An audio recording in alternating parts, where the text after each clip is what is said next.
좌담을 시작했습니다. 이 특별 좌담이라 해서 시작한 건 우리가 한 2년 반 정도 되나? 3년 됐나? 예,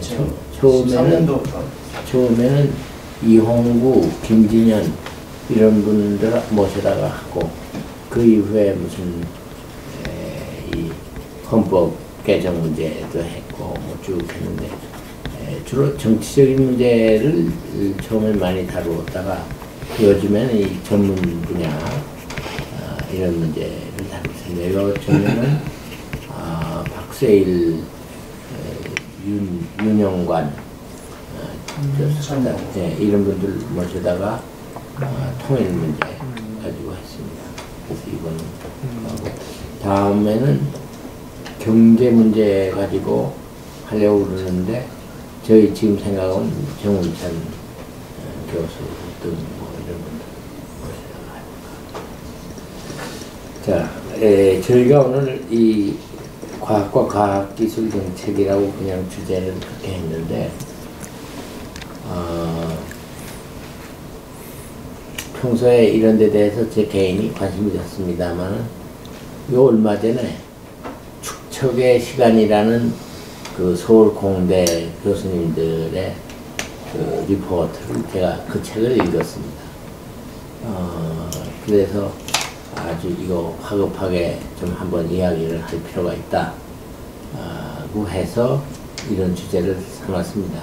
그 주제를 삼으면서 우리 박 교수님, 공대에 계신 박 교수님하고도 의논을 했는데 지금 이 문제는 한국의 국가 생존에 문제가 걸린 아주 중요한 문제다 하는 말씀을 저한테 해주시면서 이 문제를 우리 잡지가 다루는 것은 아주 중요하다고 해서 저희가 이렇게 여러분들을 모시게 됐습니다. 제가 뭐 일일이 여러분들 누구 발언 순서를 정한다는 제가 그런 일은 없겠고요. 그냥 자연스럽게 얼마든지 중간에 이렇게 개입하셔서 필요하다고 생각하시는 분 이야기를 자연스럽게 말씀을 해주시면 감사하겠습니다. 그래서 뭐 이렇게 무슨 테레비 토론처럼 그렇게는 안 하고요.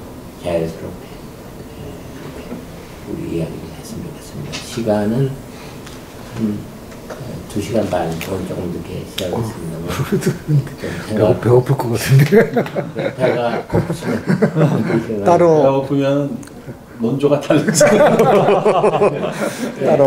따로 식사하러 나가는 방법도 있고요. 아니면 중간에 샌드위치를 좀 해서 간단하게 이렇게 하는 방법도 있습니다. 조금 뭐 아직 해보고. 너무 배고파서 안 되겠어요? 저는 배고픈 것은 잘 참는 게 아니라 배가 안 고픕니다. 배가 안 먹어도 돼. 그러면 배가 안 고파. 저는 그 정도 수준은 됐습니다. 완전히 도인 오늘 배우고 가야 되는데. 우리 늘 배가 고파서. 예, 저녁도 저는 안 먹습니다. 안 먹고 보통 저녁 옛날에 젊어서는 저녁 안 먹으면 자다가도 배가 고파서 깨고 잠이 안 오고 그랬는데 저는 그냥 안 먹어 그러면 안 먹습니다. 배도 안 고프고 잠도 잘 자요. 뭐 그래도 무시개소리로 제가. 네. 그러면 우리 박 선생님 두 분 다 축적의 시간에 나오셨기 때문에 저는 시작을 하죠. 뭐. 네, 축적의 시간. 예. 근데 축적의 시간이라는 그 책이 아마 한 3, 4개월 전에 출간이 됐어요. 근데 아마 이제 의도는 이게 공대에서 그동안 뭐 한국의 제조 등 해서 여러 가지 위기를 느낀다. 그거의 가장 근본적인 이유가 뭐고, 다음에 어떻게 해법을 가져야 되느냐, 뭐 이런 걸 이제 했는데, 책이 한 3, 4개월 전에 나왔어요. 근데 너무 놀랍게도 사회에 큰 반향을 이렇게 해서 그 책을 이제 주도한 분은 산업공학과 분이시죠? 네. 이정동 교수께서 이제 쭉 기획을 하고 아주 저도 이제 찬찬히 한 2-3번 읽어봤는데 그 대단한 그 노력, 그다음 집중도를 가지고 잘 정리를 했어요. 오케이. 근데 포인트는 뭐냐면 그러니까 제가 전체를 보니까 이제 분야별로 달라요. 뭐 전기전자, IT, 그다음에 심지어 건축 뭐 이런 쪽도 있고 또 빅데이터 그쪽 소프트웨어도 있죠. 근데 가장 근본적인 논조는 이런 것 같아요. 우리가 다 뭐 어그리하지만 3, 40년 동안 한국이 정말 팔로워로서 열심히 하고 또 엄청난 그 달성을 했다. 근데 지금 우리가 그 느끼는 도전은 예전 뭐 국책연구소, 뭐 국가 등에서 나온 여러 가지 그 보고서가 많이 있어요. 근데 그때 느끼는 한국의 특히 제조업의 그 도전이 지금은 아주 굉장히 심각한 수준이에요. 더 심각한 건 뭐냐면 각 섹터에 있는 분들이 방법을 전혀 못 찾고 그냥 정말 심각하다. 뭐 가장 심각한 거는 이제 중국이겠지만 그런 상황에서 현실 진단과 미래에 어떻게 나가야 되겠느냐 하는데 논조는 이런 것 같아요. 지금까지 해온 것에서 어느 하나도 경쟁력을 우리가 담보할 수 있는 그런 부분이 작다, 없다. 근데 가장 근본적인 이유는 팔로워로서 열심히 따라해서 시장을 마켓쉐어를 누리는 그런 쪽으로 집중을 했기 때문에 어느 하나도 들어가 보면 소위 이야기하는 부가가치를 담보할 수 있는 원천적인 측면 뭐 그런 것들이 부족하다. 이게 이제 핵심이고요. 그래서 지금 현재는 솔루션이 보이지 않는데 우리가 좀 더 셋백해서 축적을 좀 해야 된다. 무조건 받아들이고 열심히 하고 막 뛰어가고 이렇게 하는 것에서 벗어나서 축적을 해야 된다. 그 축적의 키워드는 대학의 교육, 원천 과학 기술이다. 이게 지금 핵심 키워드인데 그래서 그런 것을 우선 말씀드리고 다음에 제가 할 수 있는 지금은 굉장히 중요한 때 같아요. 그래서 어떻게 하면 이런 거에 대해서 가장 분야에서 각 분야에서 많은 그 축적하고 계신 분들이 철학과 현실에서 어떤 솔루션, 그 솔루션은 뭐 당장 솔루션도 있을 수 있고 maybe 3년, 5년 후에 솔루션이 될 수 있으나 그런 솔루션을 주는 것은 대단히 중요하다고 생각합니다. 그래서 그런 면에서 제가 동조를 좀 했고 다음에 그 축적의 시간이라는 책에 대해서 조금 제가 그 소개를 좀 드렸습니다. 좀 제가 부족한 게 있으면 좀 말씀하시고. 뭐 나는 설명 잘 하신 것 같아요. 난 그 책을 사실은 읽기 전에는 뭐 이게 무슨 내용이 있을 건가 하고 그렇게 생각해서 봤는데 상당히 정리를 잘했더라고요. 그러니까 그 여러 분야 26명이 썼는 얘기한 거를 이제 정리를 하면서 커다란 팀을 잡았는데 지금 얘기는 이제 원천 기술의 얘기도 있지만 하나는 또 박윤주 교수가 얘기한 그 아키텍트 얘기 그러니까 이게 이제 그 소위 말해서 그 컨셉추얼 디자인을 못 한다는 거거든요. 그러니까 처음에 시작을 하고 큰 틀을 하고 그 밑에 세부적인 계획을 하는데 한국 사람들 세부적인 계획은 다 잘할 수 있을 만큼 실력이 올라갔는데 처음에 시작하는 이 커다란 틀을 잡는 데는 굉장히 부족하다.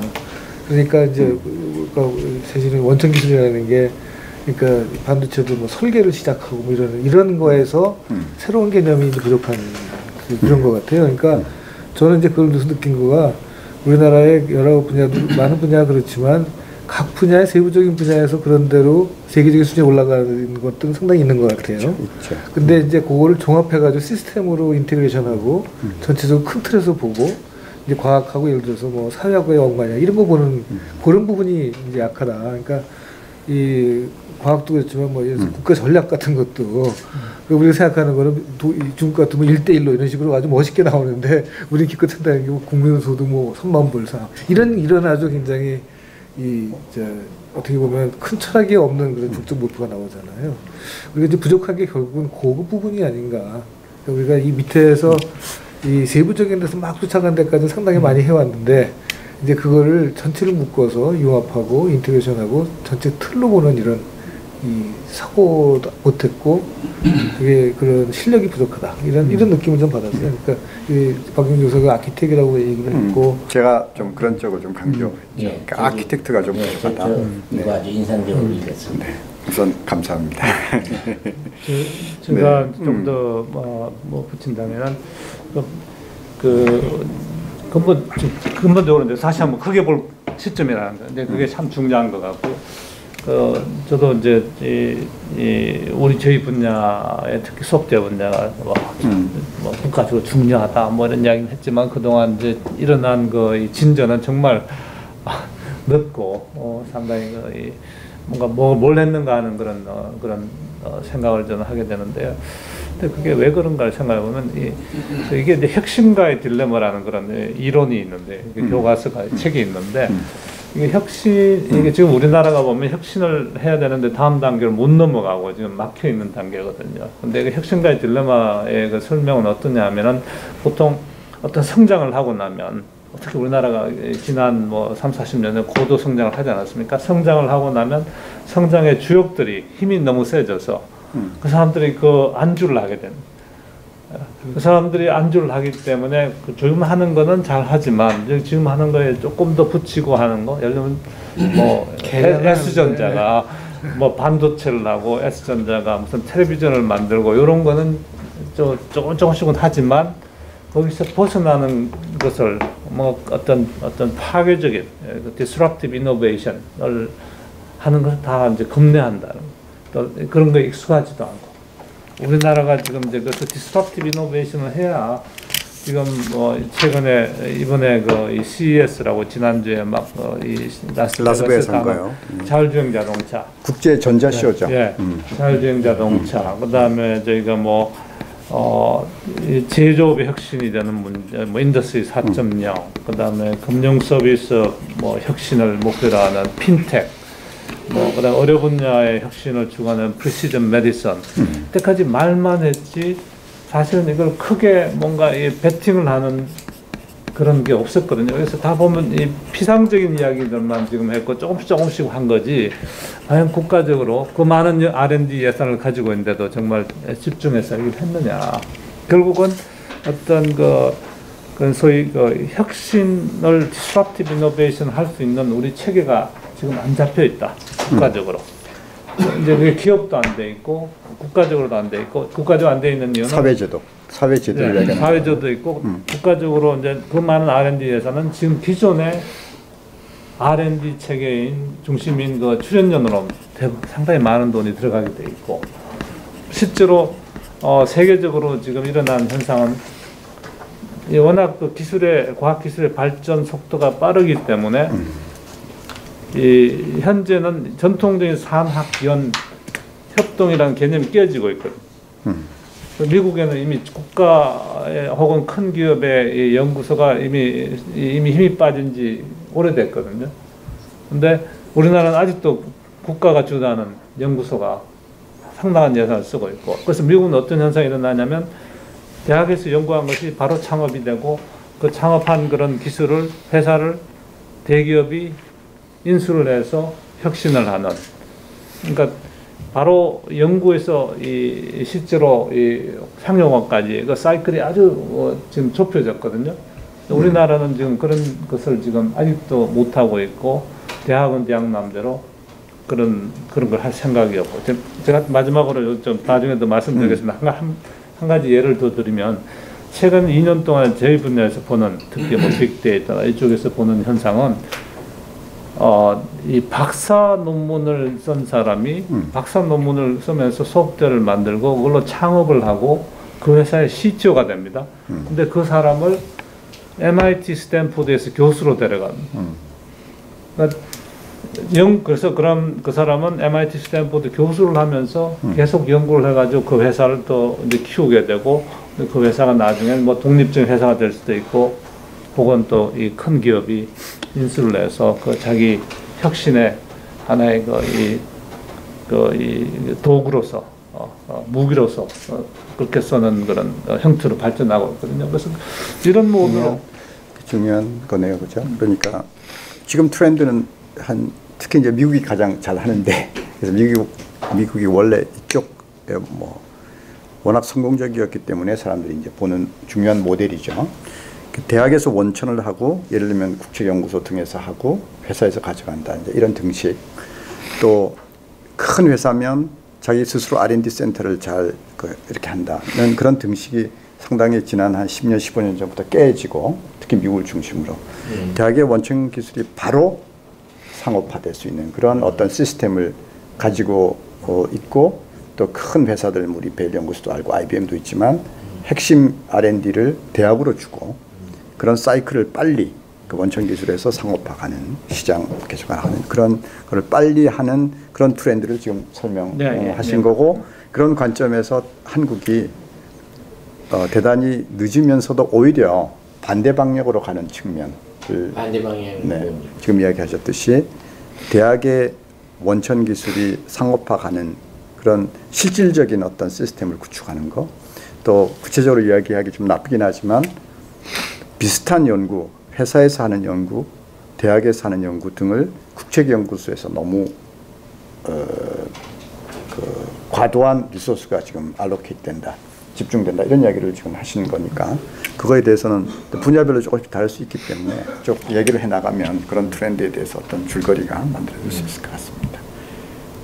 제가 이상하게 사회 비슷해지면 좀 정리를 좀 해드릴게요. 예, 일단은 오늘 이 자담회의 메인 포커스가 뭔지가 좀 명확했으면 좋겠는데 저희 나라에 지금 이노베이션이 필요한데 이노베이션이 잘 안 되는 이유에 대해서 진단을 하는 거. 그럴 수 있죠. 네. 맞는 거죠. 네. 뭐 사실은 여러 가지 측면이 있다고 생각을 하는데 우선 제일 크게 이제 기초 연구를 하는 사람으로서 전체적인 우리나라 R&D의 불만은 연구의 성공의 데피니션을 연구가 성공하면 돈으로 회수되는 것으로 지금 가치를 평가하기 때문에 굉장히 큰 문제라고 생각하거든요. 사실은 이것은 공학적인 측면하고 과학적인 측면이 어떻게 보면 이제 과학과 기술이 크게 달라져야 되는 분야인데 과학자들한테 좋은 연구를 한다는 것은 그 연구 자체의 가치를 의미하는 거죠. 그죠? 근데 국가는 그 연구의 결과가 어떻게 사회에 돈으로 돌아왔나까지 국민 경제 기여. 네, 그거를 평가하기 때문에 사실은 기초과학을 한 사람으로 볼 때는 굉장히 사실 황당한 요구를 받고 있는 거거든요. 거기까지 과학자가 책임을 져야 할 것인가를 생각하면 절대 이노베이티브한 리서치를 기초과학은 할 수가 없죠. 왜냐하면 이게 돈이 될지 안 될지는 결국 추후의 사회나 기술이 평가해 줄 부분인데 그것까지 프레딕터블한 연구를 한다면 절대 디스럽티브한 연구를 처음에 시작할 수가 없죠. 디스럽티브하다는 것은 처음에 이 결과가 어느 쪽으로 튀어나갈지를 모르는 상태지만 어떻게 보면 아주 나이브하지만 큐리오시티만 가지고도 할 수 있는 연구가 시도될 수가 있어야 되는데 지금은 그렇게 할 수가 없거든요. 지금 R&D의 형태는 철저하게 경제성 바탕으로 그게 틀렸다고 할 수는 없지만 그것에 집중이 되다 보면 이노베이션이 아무래도 결여될 수밖에 없는 지금 R&D의 성공 데피니션이 커다란 문제고 그러다 보니까 사실은 민간 투자자들도 사실은 가치 투자보다는 물건에 투자하고 유통에 투자하고 그리고 내가 얼마를 인베스트하면 수년 후에 얼마가 하베스트 되는지가 명확한 그런 그 아이디어에만 투자를 하기 때문에 아주 오리지널 아이디어를 갖고 있는 그런 과학자들은 사실은 민간이든 정부든 지금 사실은 그 과제를 서포트 받을 수 있는 기회가 거의 없다라고 저는 생각을 하고 있어요. 오세정 교수는 더 그런 것을 많이 느끼는 입장 아니겠습니까? 물리학을 기준으로 하면 어떻습니까? 요즘 제가 미국에서 공부하던 한 50년 전에는 물리학의 아주 첨단 분야가 서울자 물리학, 파티클 피직스여서 머리 좋은 물리학도들은 거기에 많이 공부를 하는 그런 상황이었는데 그 이후에 그 장벽 그 분야가 막히니까 그 다음에는 이제 물리학에 야심 있는 과학자들이 좀 다른 분야로 이제 나간 것 같이 저는 인상을 받는데 더군다나 이제 소립자 물리학 같은 것은 돈 되는 거 하고는 직접 너무 거리가 너무 많죠. 그러니까 이제 오세정 교수는 아마 물리학 과학의 입장에서 봤을 때 이자 말씀하신 그런 문제에 대해서 어떻게 생각하세요? 저는 이제 문제가 그러니까 국가가 뭐 이제 정부 돈을 얘기하는 우리나라 이제 민간의 회사에서 하는 건 그냥 응용 연구밖에 단기적 응용 연구 대부분이니까 이제 과학기술 정책의 면에서 본다 그러면 이제 국가가 뭘 해야 되냐 하는 걸 텐데 그 이제 이 국가가 해야 되는 게 이제 두 가지가 있는 거죠. 하나는 뭐 사람들이 많이 얘기한 국가의 경쟁력을 높이는 그 밑거름이 되는 걸 해야 되는 거고, 하나는 이제 그거하고 관계없이 이 자연의 뭐 비밀을 밝히고 인류의 그 지적 자산에 기여하는 국격을 하는 게 있으니까 하나는 순수과학이라고 하면 이제 응용과학이 될 텐데 이게 둘 다 제대로 지금 안 된다는 게 문제인 거예요. 제가 생각하기에는 둘 다 자기의 그 미션대로 되지 않는다는 게 문제입니다. 정부에서 지원을 하면서 스펙트럼이 굉장히 많은데 기초과학 쪽에도 야 이거 응용과학이 뭐 응용성이 뭐가 있냐고 자꾸 물어보고 응용 쪽에도 뭐 출연연구소 가면 뭐 논문 자꾸 쓰라고 그러고 이제 이런 게 문제인 거거든요. 그러니까 그 전에 그 손한표 카이스트 총장님이 하신 얘기가 연구가 이렇게 있다면 응용하고 기초가 이렇게 그 픽이 있다 그러면 사실은 정부가 해야 될 거는 이렇게 돼가지고 아주 첨단 응용 쪽을 가든지 첨단 기초 쪽으로 가든지 아주 응용 쪽으로 새로운 걸 하든지 이렇게 해야 되는데 한국의 대부분의 또 뭐 많은 그 나라들이 이렇게 중간에 어정쩡한 데서 연구를 한다는 거예요. 그럼 둘 다 안 되는 거죠. 그러니까 저는 이제 정말로 이 국가 인노베이션에 관계된 거 이런 거는 완전히 그쪽으로 그러니까 그 생태계를 만들어주고 가야 되고 또 거기에 이쪽에 그 기초나 이런 쪽에는 그건 정말로 뭐 이거 너는 그거를 하는 거니까 새로운 아이디어를 새로 계속 창출하고 뭐 아니면 뭐 우주의 비밀을 밝히는 거 이런 거 하는 거는 응용이나 이런 신경 쓰지 말고 넌 그냥 해라 이렇게 해야 되는 거. 그 비율이 어떻게 되냐는 건 나라마다 다르겠지만 대개 내가 3대 7쯤 되는 거 그게 일반적인 선진국이거든요. 3대 7? 예, 그러니까 기초가 3? 그러니까 7이 이제 국가 경쟁력에 도움이 되는 일을 하는 거죠. 엔지니어링. 뭐 나노, 뭐 바이오, 뭐 이런 거 이제 유전자 이런 걸 하는 거죠. 근데 이제 우리나라는 둘 다 이게 어정쩡한 상태로 그게 중간 정도, 팔로로서 약간 단기적인 중간 정도를 서포트한다 그런 말씀. 근데 제일 큰 문제가 이런 겁니다. 그러니까 지금 아까 내가 그러니까 아주 탑 클래스, 그러니까 이거를 전체 시스템적으로 인테그레이션이 부족하다 그런 거와 마찬가지로 저는 이제 기초 연구에서도 각 분야별로 세계적인 수준까지 가 있는 사람들은 있어요. 근데 그거를 뛰어넘어 가지고 전체 새로운 필드를 만들거나 아주 그냥 새로운 거를 브렉스를 만들어서 하나의 그 분야를 만들어서 끌고 가는 사람은 아직 없는 겁니다. 그 위가. 그러니까 그러면 그걸 만들어줘야 되는데 한국의 지금 펀딩 시스템이 그거를 하기에 이렇게 페이버럽하지 않아요. 그러니까 예를 들어서 내가 아주 새로운 거 갖고 나갔다. 예를 들어서 그랬을 때 사람들이 물어보는 게 평가할 때 물어볼 때 그 다른 나라에서도 합니까? 라고 물어보거든요. 아니 내가 처음 한 건데 그러면 중요한 잣대 중요하죠. 그러면 내가 처음 한 건데 그러면 그게 된다는 보장이 뭐가 있습니까? 그러니까 그 사람들이 이 돈을 받을 확률이 거의 없고 예를 들어서 작년에 노벨 생명학서 받은 중국의 투유유라는 사람은 뭐 식물에서 뭐 채취해가지고 뭐 항생제 만들었는데 한국에서 그거 하겠다 그러면 아마 돈 거의 안 나올 겁니다. 그거를 2점씩 하겠다 그러면. 그러니까 저도 이제 그 기초 연구에 대해서 우리 국가적으로 투자를 해야 된다 이런 건 저도 이제 적극적으로 공감을 하고요. 그런 기초 연구가 실질적으로 나중에 이 산업화와 전혀 상관이 없느냐. 저는 그게 좀 당장은 안 보이지만 결국은 그게 쌓여서 그게 포스가 돼서 산업화를 어떤 경쟁력을 확보하는 그런 거라고 생각해요. 독일의 예를, 독일 사람들, 아까 제가 같이 일하는 회사가 한 10여 년 동안 같이 일하는 회사, 독일에 본사를 둔 회사라서 독일 사람들이랑 계속 인터랙션을 하다 보니까 이해를 좀 하게 됐는데요. 독일에 보면 기초과학 중에 아주 투자를 많이 하죠. 전통적으로 아주 강하고요.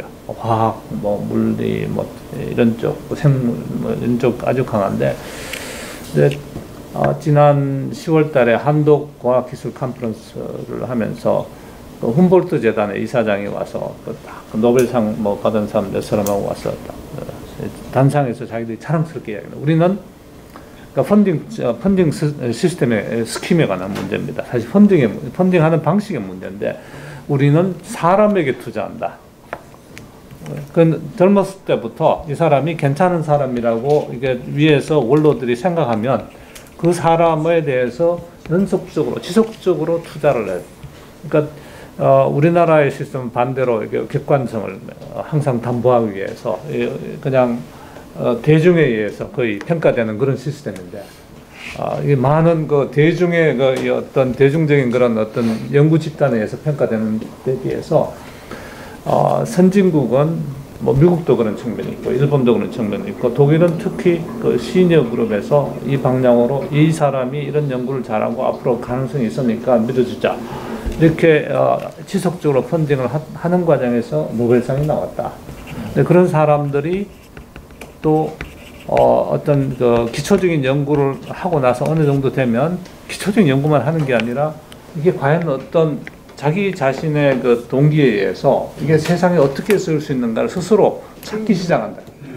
그 과정에서 산업군과 산업 쪽과 연계가 되기 때문에 결국 그 국가적인 경쟁력으로 연결되는 거라고 생각합니다. 그래서 결국 펀딩 스킴이 우리나라에 지금 상당히 그 문제가 되고 있기 때문에 그 부분을 좀 김성원 선생이 제일 거기서 많은 느낌도 있고 여러 사람도 있었을 텐데 사실.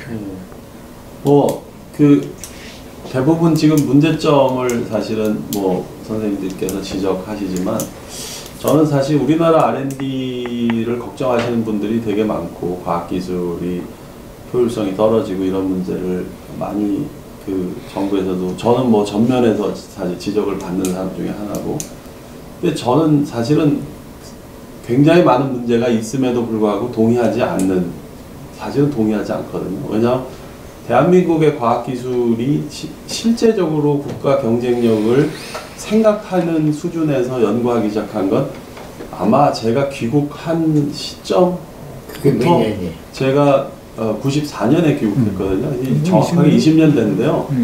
그 전에는 사실은 과학기술이라고 얘기한 것보다는 교수님들이 주로 교육하시고 어느 정도 기본적인 연구실의 형태를 갖춘 형태라고.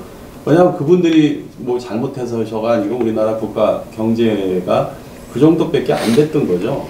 그럼 20년이라는 거를 저는 정확하게 보고 좀 더 길게 보면 30년 정도인데 30년 만에 그게 팔로잉이든 뭐든 여기까지 와서 이제 이노베이션을 걱정한다는 건 지극히 자연스럽고, 어떻게 보면 어떤 나라와 비교해도 저희의 과학기술인들은 우리나라의 경제를 여기까지 이른 주역이고 앞으로 미래를 걱정하는 핵심 역할일 수밖에 없다고 생각해요. 저는 그래서 그 효율성이나 과학기술이 지금 망가졌다라는 부분에 사실은 동의할 수가 없어요. 망가졌다고 하면 아까처럼 그 컬처가 좀 개선돼야 되겠다. 과학 이퀄 돈이라는, 과학은 언젠간 돈이 되지만 그 텀까지도 과학자가 그거를 자신할 수는 없는 거고, 그게 아까처럼 자신이 된다면 그거는 굉장히 엔드포인트에 가까운 프레딕터블한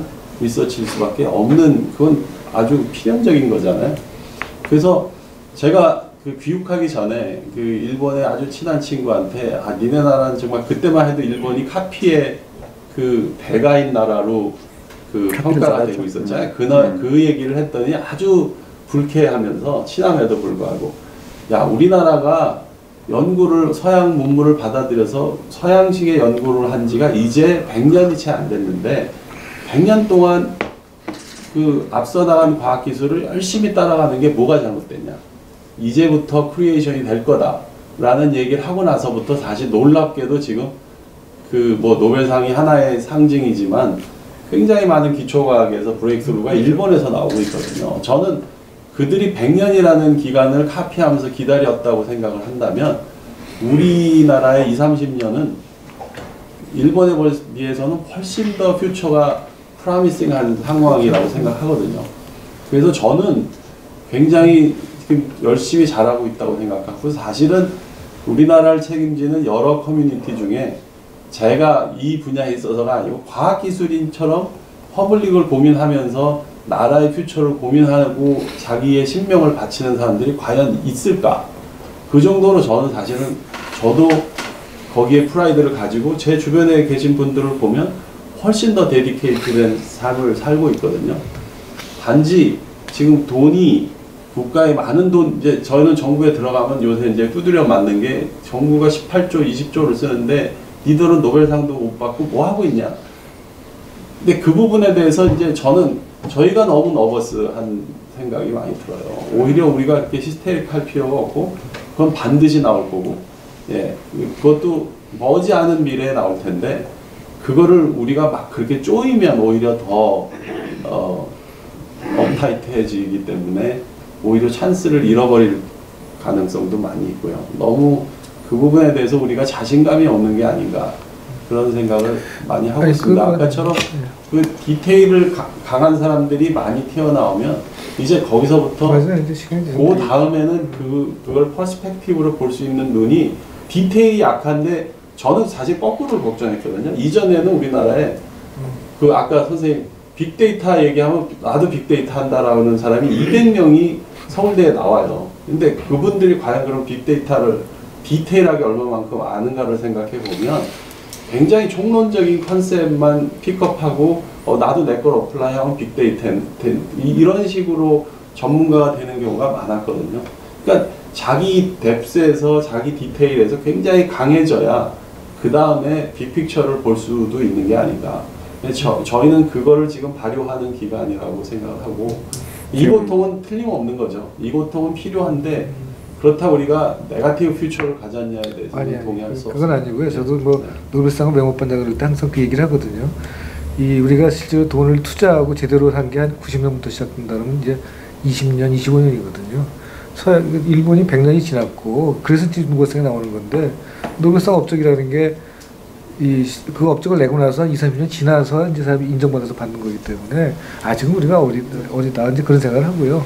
근데 그래서 우리가 열심히 잘했다고 생각하는데 지금 저는 그렇지만 현재 시스템이 아이디어라지는 않은 거라서 우리가 잘못했다는 거, 그러니까 이거 좀 이런 걸 그렇게 고쳐야 되지 않나 이런 얘기를 좀 하는 거죠. 네, 저는 아까 이제 근본적으로 융합을 해야 된다. 근데 융합을 하는데 예를 들면 우리 서울대학교 융합대학원도 만들고 했지만 융합을 이것저것 합치는 것만 융합을 할 때 학교에서는 적어도 근본이 되는 이게 그 패러다임이 있어요. 근데 저는 그래서 이제 이 빅데이터 연구원을 뭐 학교에서 저보고 좀 만들려고 유도한 이유도 사실은 그런 융합의 근본 패러다임이 이 빅데이터, 학문적으로 데이터 사이언스, 데이터 과학 이게 이제 전 세계적으로 그렇게 이제 자리 잡고 있기 때문에 결국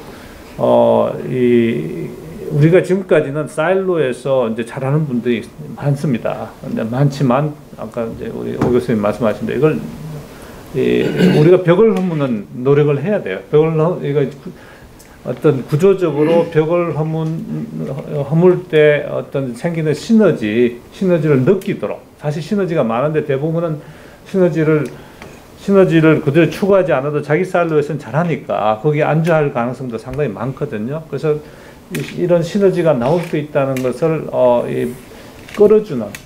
끌어주는 그런 우리가 구조적인 그런 변화는 시도할 필요가 있고, 그건 교육, 대학도 그렇고 우리 서울대학교 안에서도 저는 그런 걸 주도하는 데가 지금 아직까지 힘이 약하거든요. 근데 그런 걸 좀 더 우리가 에너지를 쏟아야 되고 정부에서도 그런 부분에서 그냥 융합이라고 해서 이것저것 합치는 등이 아니라 뭐가 근본인지를 파악하는 그런 노력이 필요하다고 저는 생각합니다.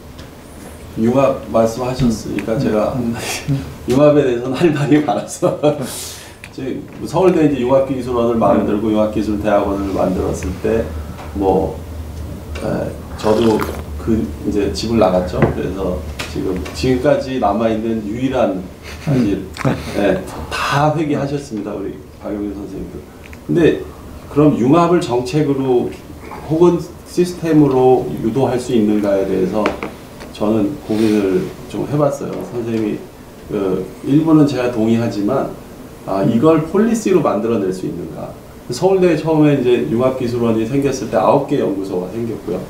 많은 선생님들이 이제 소장을 맡으시면서 오셨지만 결국은 2, 3년 내에 다 돌아가셔서 본과로 가셨어요.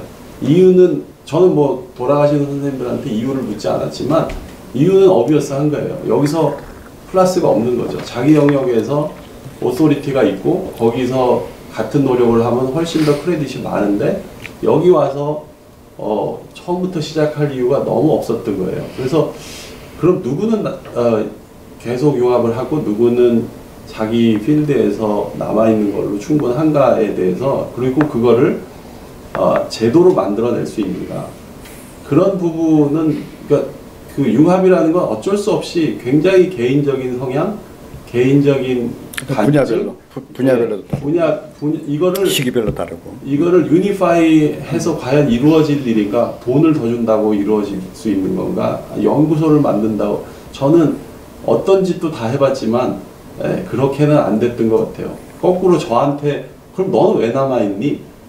저한테 이제 저만 유일하게 남아있으니까 왜 남아있니를 생각해보면 저는 제 필드에서 충분하지 않는 갈증이 있었거든요. 개인적으로. 약학이라는 바운더리 내에서 제가 생명이 복잡한 부분을 해결할 수 없다는 게 너무 명확했기 때문에 저는 다른 분의 힘이 필요했고, 그러기 때문에 뭐라고 해도 거기 아무것도 없어도 그냥 여태까지 8년 동안 남아있는 거죠. 그러니까 나노 전문가하고 많이 하셨죠. 예, 많은 대학이 사실 융합연구소를 만들었음에도 불구하고 별로 시너지가 잘 안 나는 가장 큰 이유는 그걸 인위적으로 혹은 그랜트로 만들어내서는 기본적으로 본인이 내적인 갈증이 없는데 내가 왜 선생님하고 같이 일을 해야 되나 이거죠. 그런 부분에서 이게 셀프 모티베이션 중심이 아니었을까, 처음부터. 제가 좀 교황 말씀하셨으니까 저는 그걸 강요하지 않는 취지가 똑같은 생각입니다. 저도 내가 봤을 때는 특히 이 빅데이터 쪽에 지금 하신다고 하거나 또 관심이 있어가 적극적으로 오시는 분들은 다 갈증이 있는 분들이에요.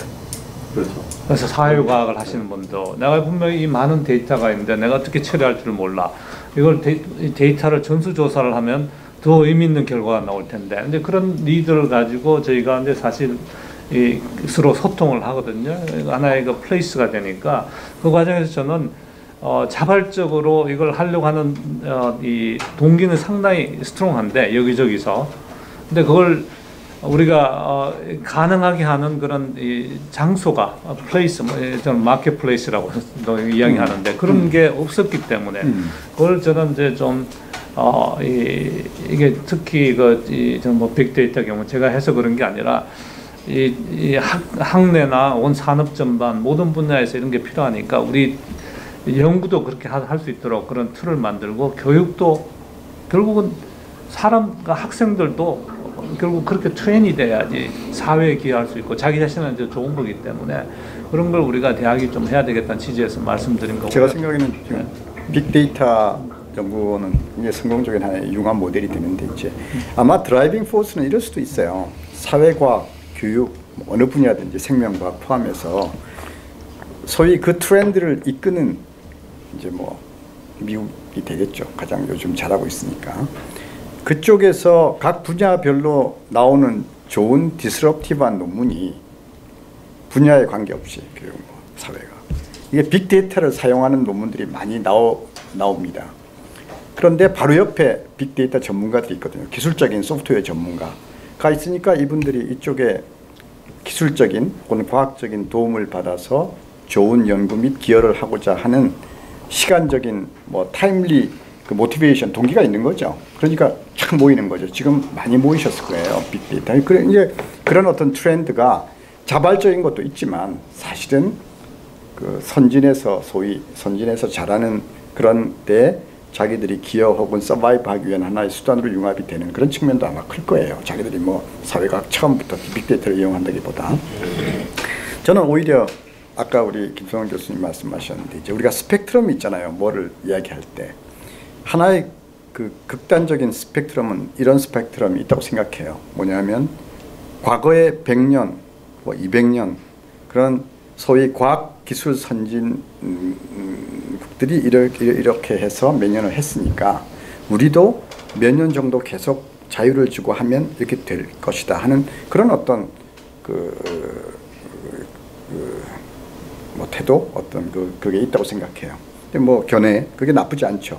그게 하나의 극단이 있고 또 다른 극단은 굉장히 심각하게 보는 거죠. 왜냐하면 이노베이션이라고 하는 게 옛날에는 30년 주기로 왔는데 지금은 여러 가지 뭐 IT, ICT, 뭐 인터넷 이런 것, 특히 딥러닝, 뭐 빅데이터에서 굉장히 이노베이션이 너무 빠르잖아요. 그리고 공유, 서로 지식을 공유하고 경제를 공유하는 그런 패러다임의 변화로 3년, 5년 사이클로 오거든요. 그래서 지금같이 했다가는 우리나라는 나중에 희망이 없다 이렇게 보는 하나의 굉장히 극단적인 하나의 극단이 있겠죠. 그러면 우리가 이런 토론을 거쳐서 결국은 제가 보기에는 과학기술 정책으로 반영된다고 생각합니다. 물론 이제 문화도 바뀌어야 되지만 그걸 제한하기 위해서는 이 두 개의 스펙트럼 내에서 가장 합리적인 그런 어떤 이제 대안을 내놓는 게 중요하다는 그런 생각이 있어요. 그래서 다 일리가 있죠. 근데 저는 오히려 이쪽 극단에 서 있어요.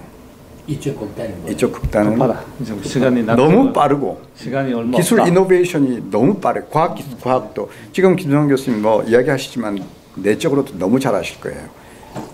그 방법은 아주 기초과학이지만 사실은 목표는 굉장히 응용을 지금 지향하고 계시거든요.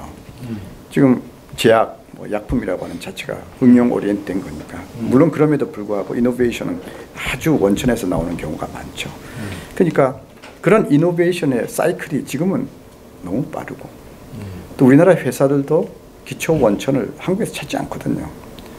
제일 빠른 가장 경제적이고 빠르고 코스트 이펙티브한 방법을 찾는 그러한 생태계가 지금 이미 구축돼 있고 교육도 뭐 다 아시잖아요. 엄청나게 빠르게 아이디어가 나오면 시도하고 그 시도를 그게 소위 뭐 국가의 경쟁력하고 아주 직결되는 굉장히 빠른 스텝을 가져간다. 그런 상황이 있다는 포지션에 제가 서 있어요.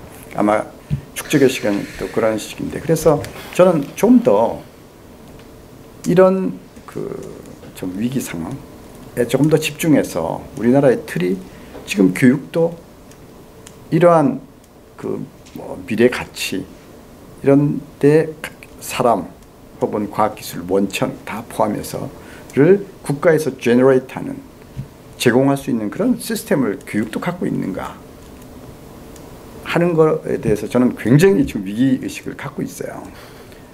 제 생각이 좀 틀렸을 수 있는데 예를 들면 이번에 좀 정치적인 거긴 하지만 교육 수장이 바뀌었다. 그러면 그분이 지금 이러한 국가의 핵심 저는 원천 응용 뭐 돈 이게 중요한 것이 아니라 저는 다 비슷하다는 생각이 있어요. 디스트럭티브한 그런 역량이 있다면 결국은 국가의 경쟁력에 기여한다는 생각이 있거든요. 그러한 역량을 만들 수 있는 능력과 미래 비전과 구체적인 어떤 방법을 갖고 있는가가 검증돼야 된다고 생각합니다.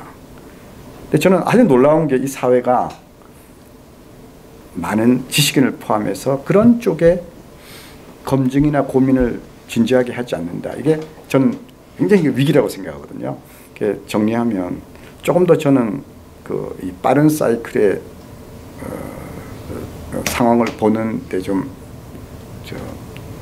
저는 서 있고 두 번째 교육 원천 뭐 기초 응용 경제 이런 것이 하나의 그 집약된 굉장히 빠른 사이클 내에 있으면서 국가의 경쟁력을 결정하는 그런 상황에 있다. 이렇게 저는 포지셔닝을 하고 견해를 가지고 있고 따라서 빠르게 여기에 적응 혹은 개혁하는 그런 정부 및 사회 시스템을 갖고 있지 않으면 생각보다 우리가 굉장히 빠르게 도태할 수 있다. 그런 어떤 입장에 서 있어요.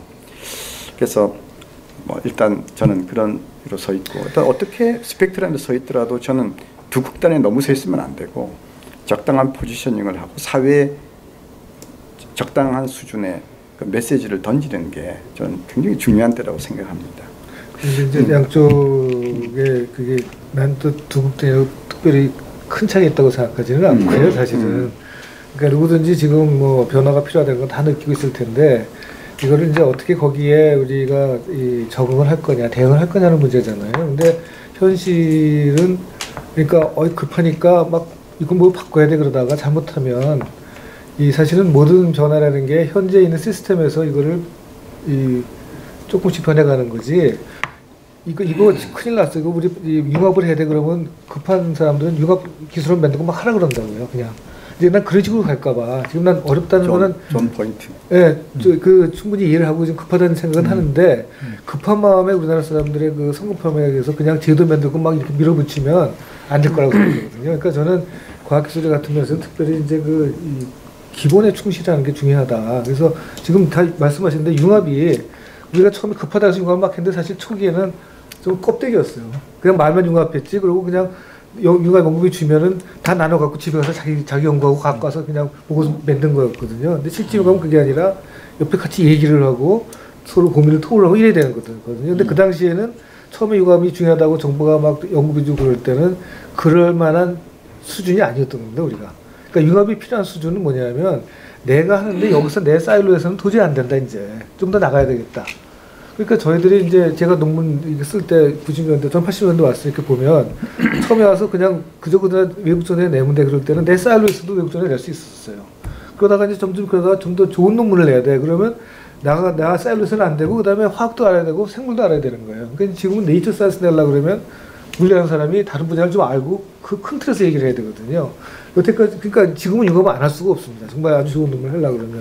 그래서 이제 융합이라고 얘기한 지 10몇 년이 지난 후에야 이제 사람들이 융합을 진짜로 하게 된 거죠. 그러니까 이제 그 상황을 우리가 봐서 그러니까 그냥 지금 급하니까 이러고 합시다라고 얘기해서 되는 일이 아니고 현재 상황에 맞춰서 거기에 이제 따라갈 수밖에 없는 건데요. 저는 지금 우리나라의 과학기술 정책에서 그러니까 저는 잘해왔다고 생각합니다. 지금 김성원 교수처럼 이게 여태까지 돈 부은 거에 비해서 우리는 상당히 많은 퍼포먼스를 했고, 그런데 이제 지금 이 틀이 안 맞는 것 같다는 거죠. 이제 바꿔야 된다는 거죠. 왜 무슨 틀이 안 맞냐? 이게 우리가 과학기술 틀이라는 게 정책의 틀이라는 게 전부 다 따라가는 틀이었습니다. 그냥 관리가 나노가 중요해 그럼 나노 과제 만들어가지고 돈 나눠주고 뭐 브레인이 중요하고 그렇게 나눠주는 틀이었는데 그게 아니라 이제는 과학자들이 이 밑에서부터 이게 중요합니다라고 나와서 그거를 지원해주는 형태로 바뀌어야 되거든요. 그러니까 따라가고 논문 내고 하는 거에만 여태까지 아니면 특허 내고 하는 거에 그냥 목표 정해주고 막 밀어붙이는 그런 정책이었는데 이제 그게 아니라 이 관리나 이런 사람 뒤로 빠져주고 정말 그 전문가들이 니네가 지금 융합이 필요하니까 니네들끼리 한번 해봐 그러면 정말 새로운 아이디어가 나오거든요. 근데 그거를 지금 못하고 있는 그 틀이 바뀌어야 되는 게 문제입니다. 그게. 그러니까 저는 그 틀을 이제 과학기술처도 있고 뭐 교육부도 있고 뭐 연구재단도 있고 이런 데가 있는데 거기에는 사실 특히 관료들은 내가 보기에는 뭐 과학기술처 있지만은 관료들이라는 게 뭐 장관은 조금 다르겠습니다만은 관료들이라는 것은 사실은 과학자가 아니라고요. 엄밀한데 과거에는 과학자 그 교육을 좀 받는지 모르지만 지금 진행되고 있는 지금 못 따라갑니다. 못 따라갑니다. 모른다고요. 더군다나 이렇게 급격하게 그럼요. 그러면 그 관료 국가가 하는 역할을 지금 바꿔야 된다는 얘기. 그겁니다. 그게 지금 제가 그 김광수 선생님이 얼마 전에 한번 그 행정학에서 얘기하셨다는데 이 관료들의 그러니까 정부가 관여할 분야고 안 할 분야 확실히 구분을 해가지고 그러니까 예를 들어서 문화, 과학기술 이런 거는 정부가 관여를 할 분야가 아니고 디테일하게는 지원하고 끝나는 분야가 돼야 되고 뭐 근데 우리는 여태까지 모든 분야를 관료가 끌고 간다고 생각했기 때문에 과학기술도 그렇게 해왔거든요. 그러니까 이제는 그거를 그렇게 관여를 하지 말고 정말 지원만 하고 그다음에 책임은 그 연구자한테 맡게 되는 거예요. 제가 연구재단 할 때 깜짝 놀란 게 독일의 DF의 그 사람 만나가지고 얘기를 하는데 내가 그래서 너네들 뭐 정부 관리 얼마나 예산이 연구자가 비슷할 정도로 많아요. 그래서 얼마나 만나냐 했더니 1년에 한 3번 만나나 뭐 처음에 예산할 때 결산할 때 중간에 한 번쯤 저보고 언제 뭘 얼마나 만나서는 거의 매주 어떤 때 한 주에 2번씩 만나기도 한다 그랬더니 뭘 이렇게 할 리가 많냐는 거예요. 근데 그건 왜 그러냐면 여기는 한국에서는 관료가 디테일한 것까지 다 관여를 하니까 그냥 죽은 맡기고 당신들이 전문가니까 알아서 하세요. 그러면 되는데 자기가 그렇게 하면 권한이 없어지니까 또 하고 싫은 거예요. 그럼 자기 할 일이 없어지니까. 그럼 아주 디테일한 것까지 다 관여를 하고서 얘기를 하다 그러면 이제 부딪히기도 하니까 내가 또 만나야 되고 이렇게 되는 거였죠. 그러니까 아주 틀을 바꿔야 됩니다. 책상을 많이 없애야 돼요. 맞습니다. 근데 그게 그러니까 국가 체제가 바뀌어야 돼요. 국가의 운영 체제가 바뀌어야지만 이게 근본적으로 바뀝니다. 이런 제가 조금 하면 과학기술의 정책이나 방향을 정할 때 과학기술을 아는 사람이 꼭 해야 된다. 그런 의도는 아니시지만 그런 건 아닙니다. 네, 그건 전혀 그거는 제가 보기에는 그건 철학자도 하시고 사회학자도 할 수 있겠죠. 그분이 과학에 대해서 얼마나 이해를 하려고 노력하고 또 합리적인 그런 정책 그게 이제 그 뭐 다 그렇지만 제가 보기에는 그런 이제 태도는 중요하다고 보고요. 지금 단지 지금 말씀하시는 관료가 굉장히 바쁘잖아요. 왜 바쁘냐 하면 핵심적이지 않은 일에 관여하기 때문에 바쁘고 그래서 심지어는 퍼티그 굉장히 피로 현상을 느끼거든요. 우리가 관료들 보면 굉장히 우수한 집단임에도 불구하고 그래서 지금 오세정 교수님 말씀하시는 거는 아마 많은 분들이 거의 대부분 동의하실 거라고 생각합니다. 관료에게 어떠한 이유에서이든지 그 짐을 덜어주는 그런 조금 구체적인 어떤 방법론이 나오는 것은 꼭 뭐 과학기술자가 할 수 있는 일만도 아니고 그건 뭐 행정이나 뭐 지방정부 뭐 또 여론 이런 거하고 연결된 상당히 고도의 정치적인 프로세스라고 하는 생각이 좀 있으니까 그 부분은 제가 보기에는 하나의 숙제로 꼭 사회에 던지고 지금 제가 보기에는 뭐 꼭 과학기술뿐만 저는 아니라고 생각해요. 아니, 그 국가 운영 시스템에서 그거는 그렇게까지 하시면 결국은 이제 정부가 5년 단임제이기 때문에 너무 좁은 너무 정말 급박한 좀 시간에 대한 프레셔를 느끼면서 이 정책을 추진하다 보니까 그런 이제 부작용들 사실 그것도 하나의 국가 시스템의 문제라고 볼 수도 있고요. 그래서 근본적으로 지금 뭐 미국 그다음에 일본, 독일 경우를 보면 어떤 분야의 이 시니어 그룹에서 방향을 정하고 그럴 수 있죠. 그 방향에 따라서 내부 토론을 거쳐서 어떤 구체적인 어젠다가 만들어지고 그다음에 그게 이제 국가적으로 지원되는 그런 시스템이거든요. 그래서 우리나라는 그런 하이라키가 없으니까 그냥 랜덤하게 만들어진 그런 평가 위원단에 의해서 과제들이 평가되고 그 과정에서 연속성이 없어지기도 하고 그런 것들이 그 어떤 큰 시스템의 문제라고 저는 생각하고요.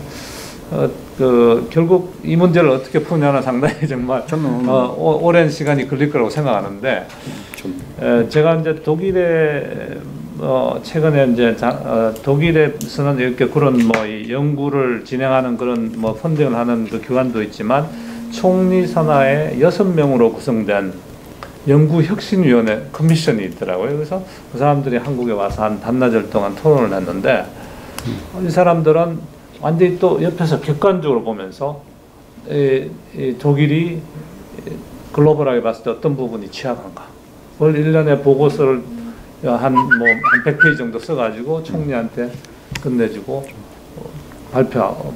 발표하고 거기 총리라는 건 대통령이죠. 그렇죠. 머클이죠. 안겔라 머클한테. 우리나라에서는 총리실에서 대통령이죠. 우리나라 사람들 이 얘기 잘못하면은 최고 권력자, 최고 권력자. 그렇네요.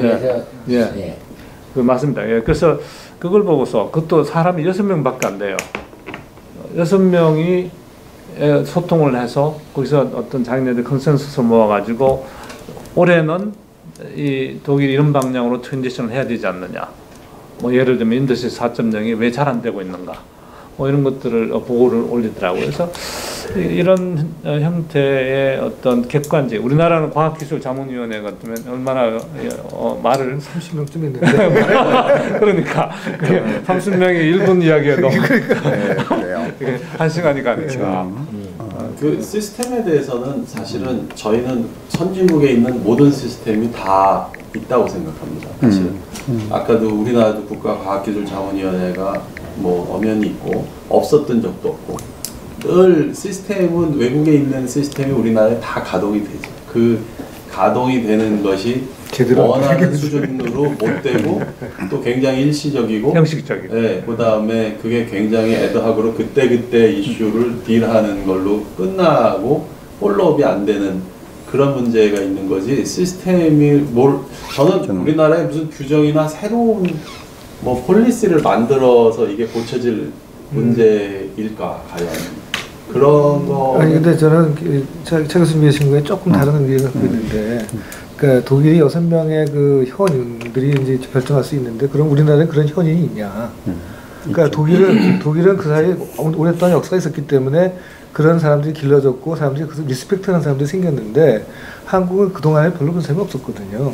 그러니까 우리나라 현실에서는 그거 하기 참 어려웠던 것 같아요, 여태까지. 그러니까 그냥 여러 명 하고 알아서 우리나라에다 맡겨버리는 거죠. 그러니까 이제 근데 저는 지금 문제가, 그러니까 그래서 우리 시스템에서는 그런데 또 우리가 맡길 때까지 해온 것들이 있는데, 문제는 저는 이제 이게 그 시스템이 한계가 이제 우리 팔로우에서 이제 리더로 나가야 되는데, 그게 지금 바틀렉인데, 이게 세계적인 전체적인 그 변화하고 또 물려가지고, 그러니까 세계가 막 그러니까 이 융합이 빅데이터니 이래가지고 막 변화가 가고 있는데, 그거를 이 시스템 가지고 안 되는데, 이게 지금 세계 주류도 너무 바뀌고 그러니까 이 시스템이 굉장히 퍼티그 된 거예요. 그렇죠. 그래서 지금 우리가 양면의 위기인 겁니다. 그렇죠. 선진국은 시스템이 있는데 세계가 바뀌니까 그거 쫓아가면 되고, 우리는 그게 같이 온 거예요, 그 위기가. 굉장히 중요한데요. 그래서 제가 보기에는 하나의 중요한 꼭지, 팀으로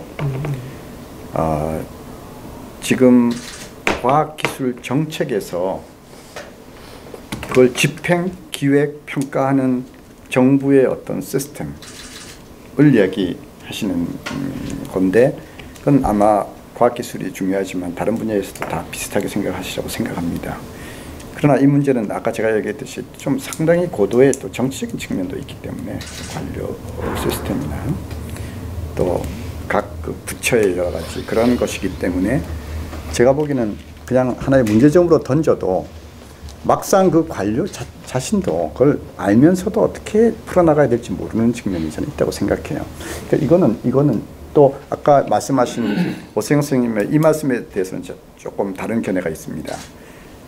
사회가 존경하는 그런 어떤 그룹이 있느냐, 저는 이미 형성이 돼 있다고 생각하고. 지금은 좀 생겼어요. 그렇습니다. 제가 축적의 시간이라고 진짜. 하는 책을 냈을 때 그 많은 사람들이 거기에 대해서 뭐 정치가부터 시작해서 회사, 또 심지어 뭐 최고 그룹의 회장이 이 분들을 초대해서 얘기를 좀 듣고 싶다 할 정도로 이 사회에는 그런 그 집단에 대한 존경, 뭐 이런 것이 저는 형성이 돼 있다고 생각합니다. 뭐 저도 개인적으로는 또 존경하는 분들이 다 계시고 한데, 그런 측면에서 조금 더 아주 급한 문제이긴 하나, 정치적인 측면과 연결되어 있는 경우에는 행정 등 전문가들의 힘 혹은 그 집단적인 노력에 의해서 다음 정부에 이걸 바로 하라 그러면 또 어떤 심리적인 그런 강박에 의해서 빨리 그걸 임플리멘트하고 부처를 바꾸려고 그러거든요.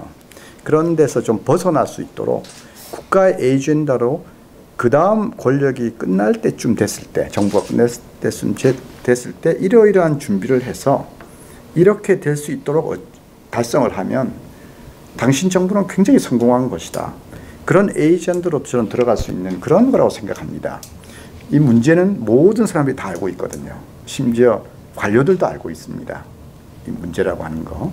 근데 그러나 이걸 해결할 수 있는 거는 조금 더 롱텀으로 집약적이지만 지속적인 어떤 노력에 의해서 될 수 있다고 생각하거든요. 그거는 그 다음 정부의 에이젠다로 저는 조금 개발을 해서 그게 철학과 현실이 줄 수도 있다고 생각하고, 또 어떤 집약에 의한 그런 노력에 의해서 될 수 있다고 생각하는데, 어떤 단체도 좋고요. 그거는 하나의 꼭지로 이 정도로 저는 하고 넘어갔으면 좋겠다는 생각이 좀 있습니다.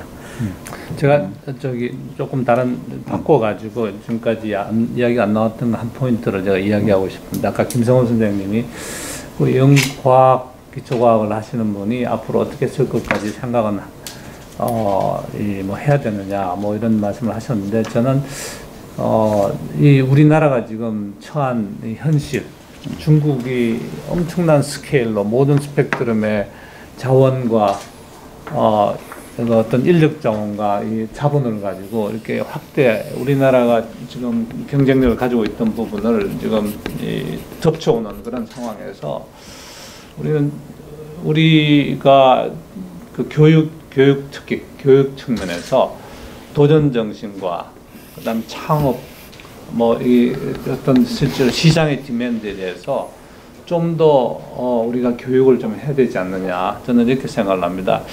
그래서 그게 이제 지금 독일 같은 데서도 보니까 그걸 못했어요. 독일이 상당히 보수적인 사회이기 때문에 독일도 이제 그런 쪽으로 지금 상당히 노력을 하고 있고 일본도 대표적입니다. 예를 들면 일본의 동경대 교수가 저와 친한 교수가 이 수업대 분야 전체를 일본에서 리드하는데 저한테 와서 우리 일본에서는 차 교수 같은 일을 절대 할 수 없어.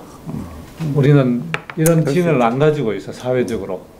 그렇게 이야기했는데 최근에 일본 정부도 뭐 그 양반이 가서 또 정부의 영향력이기 때문에 그런 영향을 미쳤는지 모르지만 최근에 일본에서 교토 대학에 벤처 펀드를 만들라고 정부에서 돈을 넣습니다. 동경대학에도 돈을 넣고. 그래서 우리는 지주회사라는 게 뭐 엉망이지 않습니까? 근데 거기는 엄청나게 지금 제가 알기로는 조 단위의 돈을 지금 이 선도대학에 교토 동경대학에 지금 넣어서 대학에서 뭔가 이 의미 있는 것들을 빨리 산업화하도록 실패도 좋다 인커리지하는 차원에서 지금 그런 걸 시도를 하고 있고 그래서 우리가 좀 제가 또 다른 하나의 도전 정신이 얼마나 빠르게 변하고 있냐 예를 들면 자율자동차에 대해서 사람들이 엄청나게 좀 이야기를 하고 있지 않습니까? 현대 자동차는 제대로 뭐 아직까지 하드웨어적으로는 하지만 소프트웨어적으로 제대로 못하고 있거든요. 정부에서도 그걸 인식하고 있습니다. 그런데 작년 말에 블룸버그에 커다란 뭐 뉴스가 하나 떴는데 몰랐죠. 그 친구는 26살입니다. 17살에 아이폰을 처음 나왔을 때 하드웨어 이거 해킹을 해가지고 유심을 AT&T 말고 다른 데서도 쓸 수 있게 한 친구인데 이 친구가 그동안 이것저것 뭐 잡다한 일을 하다가 대학도 중간에 들어갔다 중퇴도 하고 뭐 이렇게 CMU 들어가서 이게 배울 게 없다 이렇게 뛰쳐나온 친구가 이 자동차를 자기가 여기저기 해커 컨테스트에서 돈을 뭐 상금을 많이 좀 받아가 한 몇십만 불을 받았는데 그 중에 5만 불을 써가지고 3만 불을 아쿠라를 사는데 사고 자기가 아쿠라의 메인테너스 딜러로 등록을 해서 아쿠라의 매뉴얼을 다운로드를 해서 아쿠라에 컴퓨터를 붙여가지고 그 다음에 이 딥러닝하는 소프트웨어를 거기다 패키징을 해서 그렇죠. 자기가 운전하는 걸 이 컴퓨터가 러닝하는 그런 걸 한 달 만에 했어요. 네. 네. 그러니까 세상이 얼마나 세상이 얼마나 빨리 변하고 있는지. 그러면 이 대학에서의 뭐 예를 들면 학사, 석사, 박사 뭐 이런 과정을 이제 거치지 않은 젊은이가 이런 한 건데 그러면 이 교육에 문제가 있는 겁니까? 그래서 이 친구는 대학원에 있는 애들 보니까 자기는 구글 대학원에 CMU 대학원에 있는 친구들이 구글에 가서 월급 몇 푼 더 받으려고 맨날 학점 따고 그러더라. 저런 거 내가 왜 하느냐? 그럼 자기는 나와서 이거 하겠다고 그런 아주 용기 있는 친구인데 모든 사람이 그렇게 될 수는 없지만 우리가 이 교육을 하는 데 있어서도 이 문제를 실제 문제를 푸는 도전적으로 푸는 그런 그 트레이닝을 좀 해야 될 교육을 해야 될 것 같고요. 그다음에 이렇게 하다가 실패를 해도 나는 배운다. 그리고 이게 결국 나한테도 도움이 되고 사회에도 도움이 되는 거다. 이런 교육을 우리가 생각을 교육시킬 수 있다면 우리나라에는 더 이제 그런 사람들이 많이 나오게 되기 때문에 지금 현재 우리가 맡겨 있는 그 혁신가의 딜레마, 혁신의 그 박스권에서 우리가 적어도 우리가 거기를 탈출하는 거기서 뛰쳐나가는 사람들이 있어야 되는데 우리 사회는 너무 적거든요. 그 사람들을 우리가 그러면서 실력이 있는 사람들 그런 사람들을 키워줘야 된다. 좀 다르게 제가 조금 그 해석을 하면 이런 것 같습니다.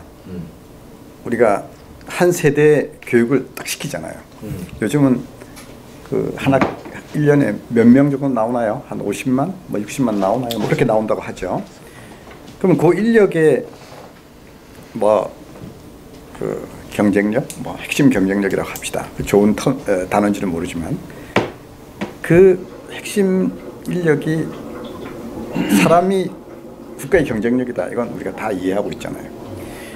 근데 몇 년 전만 해도 이 사람들이 다 같이 협력을 해서 마치 뭐 군대 작전 같이 다 같이 이렇게 일을 잘하는 사람 그런 사람들이 이제 전체 경쟁력이었다면 지금 이야기하시는 거는 점점 시프트하는 것이 1명, 2명, 5명, 10명 이런 아주 도전적이면서도 그런 이제 인력이 중요하다 이런 이야기를 하시는 거고 과연 대한민국의 교육 시스템이 모든 사람이 그렇게 될 수는 없으나 퍼센테이지 와이즈 또 미래에 점점 이런 사람들이 더 많아지는 방향으로 대한민국의 교육이 가느냐 이런 질문이라고 저는 생각하고 저는 한 가지만 애도하면 이런 거라고 생각합니다.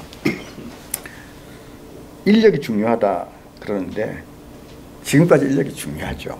그러나 저희 세대 인력이 중요한 그 소위 스펙하고 지금 우리가 현재 보고 있는 그 인력의 스펙이 너무 다른 건데 그런 핵심 인력이 만들어지는 교육 시스템이 우리나라가 점점 뒷걸음치는 측면이 강하게 있고 더 큰 문제는 어떤 면에서 뒷걸음친다고 보고 있어요? 구체적으로 예를 들면 너무 얘가 많기 때문에 예를 뭐 근데 또 너무 그걸 우리 오세영 교수님 잘 아실 것 같아요. 제가 예를 든다 그러면 아까 이제 실패를 할 수 있고 도전해야 된다 그러잖아요. 근데 애들이 고등학생 때까지 입시까지는 한 문제를 틀리면 안 되는 겁니다. 그렇죠. 그러니까 실수를 안 하는 것만 계속 배워요. 그러니까 쉽게 내기 때문에 그렇죠. 쉽게 내기 그러고 학교에서도 계속 그렇게 가르치고 그러니까 쉽게 내는 이유는 과외비를 줄인다 해서 글쎄 그렇게 하는 건데 사실 과외비 줄이는지 효과도 없다고 저는 보는데요. 아니 그렇기 때문에 애들이 그러니까 지금 선생님이 얘기하는 그런 이 아주 뛰어난 인재들은 아마 5% 1%밖에 안 될 거예요. 그럴 수도 있죠. 그런데 그 지금 한국 교육 시스템은 그 1%를 길러내는 게 아니라 1%가 있던 애들도 완전히 말살시키는 제도가 되는 거예요. 99% 넣는 거지. 99%를 만들어 넣는 거죠. 근데 아니 물론 99%의 사람들이 그런 사람 필요하긴 하지만 물론이죠. 디스플린도 있고 일 잘하는 사람 필요하긴 하지만 그 위에 탑의 고객 사실 경제를 끌고 갈 수 있는 그런 사람인데 지금의 입시제도 이런 것들은 완전히 그걸 말살시키고 있습니다. 대학교 들어도 그렇고요. 대학교 들어서 얼마 전에 서울대학교에서 연구교수 하던 사람이 있으면 뭐 서울대에서 누가 A+를 받는가 그래가지고 A+ 받은 성적 좋은 애들 인터뷰 한 200~300명 했어요. 결론이 뭐냐 교수가 말하는 걸 농담까지 받아 쓰는 사람입니다. 그리고 자기 생각이 다 다르면 교수가 무조건 따라간다. 그러니까 창의력을 말살시키는 그러니까 4년 지나까지. 근데 그 똑같은 사람이 미시간 대학 가서 그 연구를 했는데 미시간 대학은 시간이 지나면서 자기 의견을 얘기하는 데가 훨씬 늘어난다는 거예요. 그러니까 대학에서 그렇게 애들한테 훈련시키는 거죠. 네 생각을 얘기를 하고 나하고 틀리더라도 한번 논쟁을 해보자. 근데 한국은 그거를 안 하고 있는 겁니다. 거꾸로. 그러니까 고등학교 때까지 입시 때까지 그렇게 하는 거는 오케이 할 수 없다 그렇더라도 심지어는 대학에 들어와서 그거를 벗어난데도 불구하고 교수들이 또 그걸 까요. 그게 문제인 거죠. 근데 이거 뭐 좀 딴 얘기 있지만은 제가 이렇게 우리나라 교육을 보면은 가장 이제 못돼 먹은 게 뭐냐 하면은 정치가들이 표를 얻기 위해서 장난을 하는 거예요. 특히 교육제도를 가지고. 그 중에 최고의 가장 많이 장난이 뭐냐 하면 내가 대통령이 되면 내가 국회의원이 되면 사교육비 주겠다. 공부를 안 해도 공부를 조금 해도 좋은 대학 들어가겠다. 그 거짓말 중에 거짓말이고. 그 다음에 내가 대통령이 되면은 과외비를 없애겠다. 응? 근데 과외비라는 게 어떻게 없어져요? 근데 여태껏 그 정책을 모든 정부가 다 했어. 거짓말 한 거지. 거짓말 했는데 실제로는 과외가 줄었냐 하면 줄지 않았어요. 그 입시 정책을 바꾸면은 과외가 줄어든다. 그래서 이제 그 중에 하나가 쉽게 낸다. 쉽게 내면 전 국민을 바보로 만드는 거예요. 그래서 뭐 안 틀리냐, 한 문제라도 안 틀리냐, 거기. 그래서 나는 이 문제와 관련해서는요, 우리나라 국민들이 그 정치가들의 이 사기 노름에서 지금 벗어나야 된다. 내가 대통령이 되면 과외비 줄이겠다. 내가 대통령이 되면 공부 안 해도 좋은 대학 들어가겠다. 이런 거짓말이 어디 있어요? 그 교육을 얘기하기 시작하면 뭐 이런 며칠 해야 될 거 같고. 아니 그래서 사실 이게 뿌리부터 보면은 이자 그 얘기. 선생님도 교육 얘기해서 얘기 나왔는데. 그러니까 이게 나는 지금 정치권들이 지금 계속 해온 거짓말 아닙니까? 거짓말인데 이 거짓말을 왜 그러냐? 집권하기 위해서 네. 거짓말해야 쏘가서 찍어줄 거 아니에요. 네. 그래서 제가 여기 사실은 역할도 제가 교육에 있었기 때문에 교육에 좀 관계를 했기 때문에 지금 이 과학의 혁신 이런 것이 일어나려면은 그 밑바닥에는요 이 젊은이들의 이 교육으로 진입하는 그 문제를 우리가 바로 건드리지 않으면은 이게 안 된다. 그 근본은 이제 내가 그렇게 생각을 하고요. 또 하나는 정부가 지금 또 권력을 잡기 위해서 돈 가지고 장난하거든. 권력가들은 무슨 내가 해서 일 안 하는 놈도 먹고 살게 하겠다. 그게 웰페어 아닙니까? 그러니까 웰페어라는 걸 가만 앉아서 먹고 살게 하겠다는 거거든. 그렇지 않고 직장을 찾아줄 생각을, 일터를 더 늘릴 생각을 안 하고 가만 앉아서 먹고 살게 해주겠다. 이거 다 국민 게으르게 만드는 거거든. 지금 그것이 우리나라 정계에 이거 두 개의 거짓말이라고요. 거짓말인데 이거 가지고 표현을 하고 이 거짓말 장난에 다 속아는 거고 있다. 근데 난 그걸 좀 지적하고 조금 미국 얘기를 자꾸 해서 조금 미안하죠. 하나의 나라니까. 아니, 교육 얘기 너무 오래 하지 마세요. 너무 길게 갈 것 같아서. 그래요? 아니요. 근데 저는 이제 이렇게 이런 생각은 어떠세요? 그러니까 이야기를 조금 집중해서 미국 내에서도 많은 클러스터들이 동부에도 있고 이렇게 있잖아요. 근데 그쪽도 고민은 똑같아요. 그 지방에 혹은 그 주의 그 경제 이렇게 살리기 위해서 늘 고민하는데 그 고민의 가장 핵심에는 뭐가 있냐면 어떻게 하면 자기들이 만든 클러스터 지역에 우수한 사람들이 모이게 하는가. 그게 가장 중요한 팩터 중에 하나인데 실리콘밸리가 그런 우수한 인력, 특히 이제 미국은 전 세계 인력이 다 모이니까 인재들이 그렇게 만드는데 최대한도의 노력을 하고 있습니다. 거기에는 교육뿐만 아니라 많은 팩터가 있겠죠. 근데 한국의 밝은 면 중에 하나는 서울의 수도권, 약 한 2천만 명이 사는 수도권이 특히 아시아권을 비롯해서 많은 사람들이 한국 내는 물론이고 가장 인재가 모여서 살고 싶어 하는 지역이 돼 가거든요. 지금 돼 있고 또 잘 아시듯이 중국에 많은 사람들이 여기서 살고 싶어 하고 이러한 지역이 된다는 것이 저는 굉장히 밝은 면이라고 생각해요. 그렇게 밝은 면이 있고 좀 부정적인 측면은 이제 지금 이 교수님 말씀하신 그런 측면이 있는데 저는 이 교육도 많은 분들이 문제점도 알고 또 해결 방안도 상당히 저는 컨센서스가 있다고 봐요.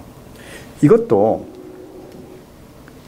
빨리 해결해야 되는 문제로 던지면 똑같이 해결 방법은 알지만 전부 다 이렇게 팔이 묶여 있어서 꼼짝 못하는 그런 측면이 있기 때문에 이것도 조금 결국은 사회 제도 정치적으로 풀어야 되는 측면이 상당히 강하기 때문에 교육도 그거를 좀 다음 정부에 빨리 해결해야 되는 강박관념이 드는 그런 정책으로 하지 말고 상당히 존경받는 어떤 그룹이 그런 한 5년 후까지 당신들이 이렇게 제도를 만드는 것만 해도 이런 방법은 없어요. 그건 되지 않습니까? 좀 하면 정치인이 이제 5년 단임 정권이 자기 집권 기간 내에 눈에 보이는 결과를 내기 위해서 그런 현상이 우리나라에 벌어지고 있다. 그거 찬동합니다. 저도 그렇게 생각합니다. 그러려면은 우리나라 지금 헌법을 고쳐야 돼요. 이 헌법이 이게 말하자면 민주화 운동에 의해서 장기 집권을 막는다. 거기에만 초점을 두고 만든 헌법이거든. 이거 한 30년 가까이 됐는데 이걸 깨부셔야 돼요. 이걸 안 깨부시면은 그렇게 계속됩니다. 그런데 우리나라 정치권을 보면 지금 헌법 고치자는 놈이 없어요. 왜 그러냐? 내 임기에 헌법 고치고 그러면은 내가 하는 프로젝트를 나 할 수 없다. 그러니까 자꾸 밀고 하겠다 했다는 거 다음 조건이고 지금도 마찬가지예요. 지금도 이거 하면 나 집권에 문제가 있다. 또 다음에 그래서 이거요. 이런 정치적인 이 구조 자체를 바꾸지 않으면은 지금 5년 단임제 아래서 그런 일이 계속 일어나고 그 다음에 내가 또 하나 지적하고 싶은 것은 보세요. 중국. 이제 우리가 중국에 쫓기고 있다 그렇게 보고 있는 거 아닙니까? 중국과 일본 틈새에서. 그리고 선진국들은 이제 기술을 안 주고 이제까지는 그 기술 선진국 기술 카피해가지고 이만큼 올라온 거거든. 우리가 압축 성장했다 뭐 했다 하지만 우리 기술이 아니에요. 다 이렇게. 그런데 지금 이제 우리 기술로 올라서지는 안 되는 그때와 우리가 이제 거의 바닥에서 위로 올라왔기 때문에 그런데 이러려면은 지도자들이 과학한 사람들로 지도자급의 정치 지도자에 많이 저는 들어가야 된다고 생각합니다. 이거 전부 문과만 한 놈들 그리고 이제 저 사기꾼들 이런 놈들이 우리나라 정계를 장악하고 있기 때문에 이게 예를 들면 이제 메르켈만 봐도 그 여자가 물리학자예요. 물리학자인데 어떻게 해서 더군다나 동독 사람이란 말이에요. 동독 출신의 여자하고 물리학자가 어떻게 그렇게 집권을 할 수 있느냐. 그 나라의 최고. 그리고 잘하고 있잖아요. 그리고 중국도 그렇습니다. 중국도 지금 중국의 지도부가 자연과학 트레이닝을 받은 사람들이 중심이 됐어요. 지금 현재 지도부가. 이게 바뀌었는데 나는 이게 뭐냐 우리나라 과학적인 트레이닝을 받은 사람이 정치 지도자 그룹에 많이 들어가야 된다. 저는 그렇게 생각하는 거예요. 그래야 이 틀이 바뀐다. 제가 질문 하나 우리 요세정 교수님한테 좀 하면 그런 측면에서 조금 구체적인 것일 수 있는데 미래 한국 대한민국 정부에서 미래부가 미래부라고 하면 그 미래부가 한국의 가장 미래의 역량을 창조할 수 있는 대학, 국책연구소 등을 하나로 묶는 그런 어떤 식의 부처가 좀 필요하고 교육부는 예를 들면 K12까지만 한다든지 혹은 전문대학까지 이렇게 해서 그런 안들이 많이 있는 것 같아요. 거기에 대해서는 어떻게 생각하세요? 아니 그게 사실은 MB 정부 때 교과문 만든 안이 그렇군요. 그렇게 하고 그래서 이제 지금은 교육부가 워낙 저기에 K12에 그러니까 많이 되죠. 잡혀 있으니까 네, 정치적인 측면도 그때 있고. 뭐라 그랬냐면 K12를 보낼 수 있으면 그럼 그게 좋은 안인데 못 보내면 그건 망가지는 아니다 그랬거든요. 오케이. 근데 결국 K12를 못 보냈습니다. 시교육청에서 또 약간 갈등도 있고 교육부에서부터는 자기가 엄청난 힘이기 때문에 내주기 싫은 거예요. 대학 이상을 아니 그 초중등 그거를. 네. 그러니까 지금 교육부의 대부분의 공무원들이 초중등에 관여했기 때문에 그러니까 그 사람들이 그러니까 그걸 결국은 지역으로 지방교육청으로 내보내야 되잖아요. 네. 그러면 자기들은 자기 할 일이 중에서 없어지니까 엄청나게 반발을 하는 거고요. 네. 그래서 그게 그러니까 틀은 맞아 그게. 네. 그게 맞는데 현실적으로 그게 가능하냐 한국에서. 그러니까 이게 현실성을 봐야 되는 건데, 그러니까 그게 지금 시도교육청은 또 거기가 능력이 또 없어요. 그렇군요. 그러니까. 혹시 더 잘 아시겠지만 문제는 그런 관점. 이제 R&D 말하자면 아까 이 교육 연구하려면 돈이 필요하지 않습니까? 이 예산을 어느 부처가 많이 갖게 하느냐로 이제 미래부에다가 R&D 예산을 저는 많이 주면은 저는 돈을 어디 주냐 문제가 아니 잠시만요. 그러면은 교육부가 대학을 장악하는 능력이 약해진다 이거죠. 이게 그러니까 교육부를 넌 없애라. 물론 미국이란 나라도 여러분 아시다시피 미국은 연방 정부의 교육부라는 게 현재 있긴 하지만은 거의 힘이 대학을 관장하거나 그렇지 않고 결국 이 낙후된 계층의 낙후된 주의 낙후된 계층의 보조 이렇게 좀 보조해주는 역할만 교육부가 하지. 더군다나 무슨 교과과정을 하는 것도 각 주가 알아서 하고 또 대학은 교육부가 전혀 장악을 하는 게 아니고 미국의 교육부는요. 과거에 미국의 교육부는 웰페어 디파트먼트하고 보사부하고 같이 있었잖아요. 그러다가 요즘 떼긴 했는데 그건 왜 그러냐면 미국의 교육을 살리지 않으면 세계 인구가 될 수가 없다. 그래서 교육부를 분리시켰는데 그러나 지금도 미국의 교육부는 이 대학을 장악하는 부서가 아닙니다. 아니에요. 그래서 그리고 이 독일만 해도 독일은 모든 주립대학은 주립대학 주가 예산하지 중앙정부가 돈 내주는 게 아닙니다. 이제 그러니까 우리가 선진국의 예를 볼 필요가 있어요. 그런데 물론 교육 시스템의 변화는 지금 해야 되는데 내가 미국의 그 과거에 내가 그 교육개혁위원회에 있을 때 그러니까 한 20년 전에 미국 말하자면 백악관의 교육 정책을 대통령의 그 어드바이저를 만난 적이 있는데 너희는 좋겠다 이런 거예요. 이게 중앙정부가 교육을 다 이렇게 하는데 미국은 그 수단이 없다.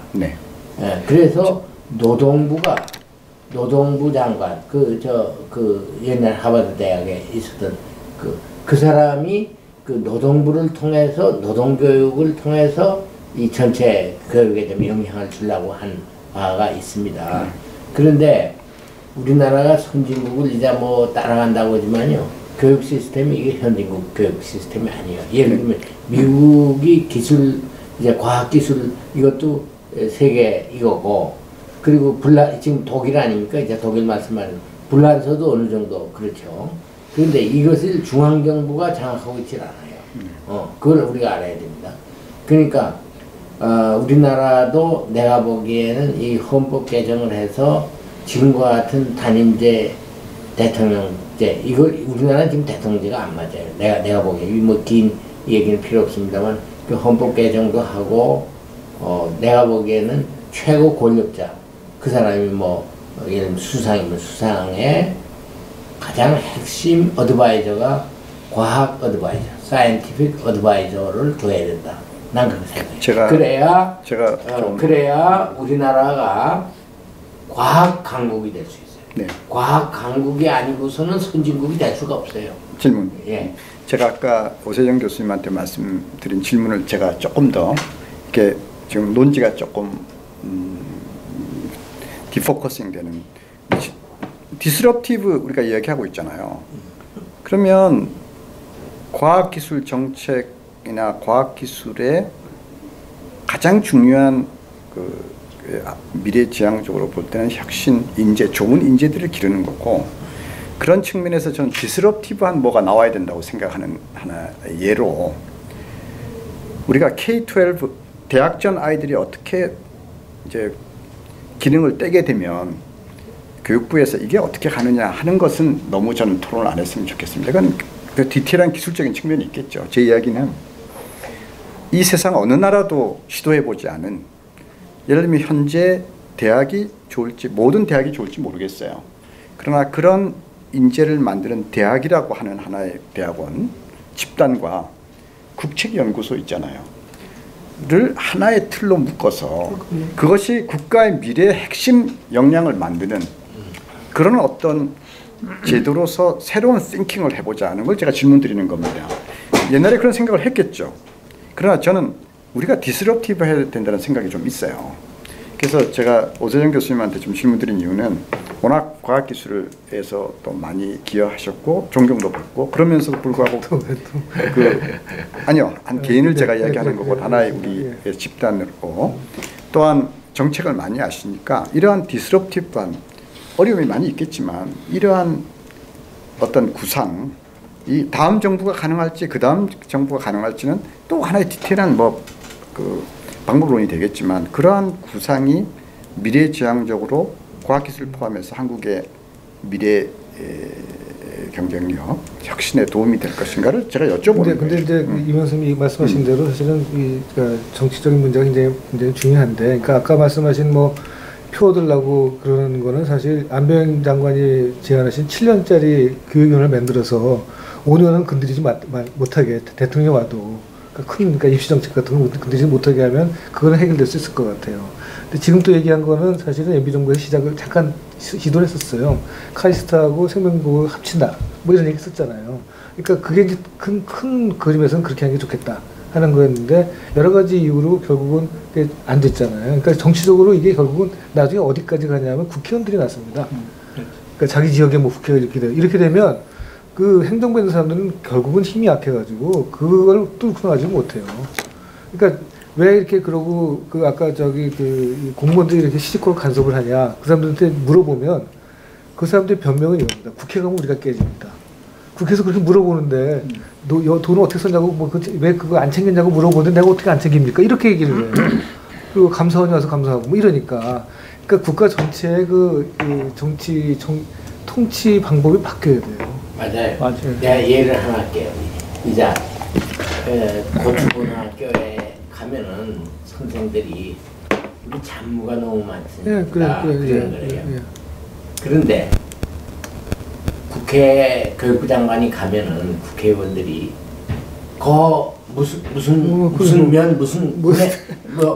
어디 리에 무슨 학교 무슨 중학교가 있는데 그 담장이 지금 허물어졌는데 그거 아십니까? 아이들이 잘못하다가 거기 치여서 사고 나겠다. 그 동네 국회의원이에요. 그러니까요. 국회의원이 그런다고. 그러면 장관이 그것까지 하려면은 저 교사들한테 일일이 각 학교별로 보고를 받아야 돼. 보고를 받으려면 교사들이 실제로 직원은 하나밖에 없거든. 보통 행정직원이라 하나밖에 없는데 교사들이 그런 잡무를 해야 돼요. 그러니까 국회에 가면요, 이 국회의원의 국회의원의 질이 우리나라 말하자면 우리나라의 발전에 발목을 잡고 있어요. 그러니까 국회의원이라는 게 이놈들이 그걸 왜 묻느냐 하면 자기 그 의정 보고서라는 걸 해서 내가 이렇게 국회의원들 잘했다. 그래서 우리 학교도 많이 만들고 뭐도 잘했다. 가만있어 봐요. 그걸 칭찬받기 위해서 그렇게 하는 겁니다. 그러니까 다 자기가 당선되기 위해서 하는 거예요. 그러니까 이 구조를 바꿔야 돼요. 이 구조를. 그러니까 그래서 내가 정치가 중요하다는 얘기를 하는 겁니다. 자, 말씀하세요. 아까 우리 박 교수님이 이제 여쭤보신 대학과 국책 연구소를 어떻게든 연계시키는. 그래서 교육부에서 때는 지금 교육부에서 때는 교육부가 되든 뭐 이름이 중요하지 않죠. 중요한 게 아니라 사실 지금 현재 저는 아까 이제 제가 초두에 이제 너무나 많은 우리 국가의 예산이 국책연구소로 들어가는데 나오는 게 별로 없다는 게 사람들이 많이 이야기하고 있는 건데 사실 그 국책연구소라는 것은 우리가 정말 과거의 성장을 준비하기 위해서 중앙집권적으로 만든 거고 그것을 또 게다가 한 지역에다 몰아놨어요. 근데 그게 지금 이제 어떤 우리 사회 현황하고도 안 맞고 세계적인 조류에도 안 맞고 그게 이제 가장 큰 문제라고 저는 생각하는데 그렇지만 국책연구소에 있는 사람들은 어느 날 갑자기 다 해고할 수도 없는 거고 그러면 이제 가장 좋은 솔루션으로 제가 생각한 것은 독일같이 아예 그 대학 주변에 국책연구소를 붙여서 이렇게 어떻게 보면 이제 이 분산화하는 것이 크게 프라운호퍼라고 하나 있지만은 실질적으로 60여 개의 도시에 다 대학 옆에 다 붙어 있는데 사실 그게 지금 어떤 지역의 어떤 균형 발전을 이야기하는데 사실 어떤 지역에 가서 보면 연구하는 데가 제대로 없습니다. 저는 대구에 가서 보면 옛날 섬유 산업이 망가지고 난 다음에 그게 산업이라는 게 제대로 없습니다. 근데 거기에 그리고 사실 경북대학이 전자공학을 특성화한다고 그래서 역사적으로 엄청난 졸업생들이 나왔지만 거기서 근무하는 게 아니라 다들 대전에 가거나 서울로 가거나 경기 수도권으로 오게 되거든요. 그러니까 결국 그 지역 균형 발전의 가장 핵심은 인재를 대학도 있지만 거기에 R&D 하는 그런 어떤 국책 연구소를 거기다 붙여줘야지 이게 균형 발전이 돼. 지금은 그냥 중앙에 있는 걸 몇 개 그보다 대전은 건드리지 않고 여기저기 서울에 있는 것들 쪼개가지고 여기 지방에다 나눠준 형태로 되는데 실질적으로 연구 역량이 그래도 그나마 문제를 풀 수 있는 역량이 있는 그런 국책연구소를 어떤 형태로는 분산화해서 대학별로 붙여주는 게 특성화하는 것이 맞는 게 아닌가 이런 생각이 듭니다. 지금 제가 이 얘기가 너무 오래 걸고 다른 우리 원래 모인 목적대로 가죠. 이거는 사실 네, 이노베이션에서 시작해서 정치 구조까지 네, 그러니까 제가 보기엔 좀 너무 벌어지는 게 아닌가라는 생각이 드는데요. 우리가 이제 과학기술인으로서 할 수 있는 그 한계까지만 고민해야 되는 게 아닌가 그런 생각이 듭니다. 네, 좀 마지막 하나만 좀 질문 좀 드리는 건데 이제 아까 우리가 디스럽티브한 여러 가지에서 이걸 이야기했던 이유는 핵심 인재가 워낙 중요하기 때문에 앞으로 점점 더 중요하고 옛날에 비해서 그렇기 때문에 이야기를 낸 거고요. 또 하나의 방법으로 교육부가 아까 말씀하신 그런 뭐 이야기 하셨지 않습니까? 뭐 담이 무너지고 이런 이야기 하신 거에서 대학 이상의 국가의 핵심 역량을 만들어내는 곳, 직접적으로 그런 게 대학의 연구소가 되겠죠. 그런 지금 아까 이야기하신 그러한 문제, K-12의 디테일한 심지어 정치적인 문제에서까지 좀 자유로울 수 있는 그런 어떤 시스템을 만들었으면 좋겠다는 그런 뜻으로 제가 말씀드렸는데 이제 그런 게 된 거고요. 그러니까 그거는 제가 동의합니다. 거기에 너무 또 깊이 들어가면 시간이 그러니까. 아니 그런데 그 선생님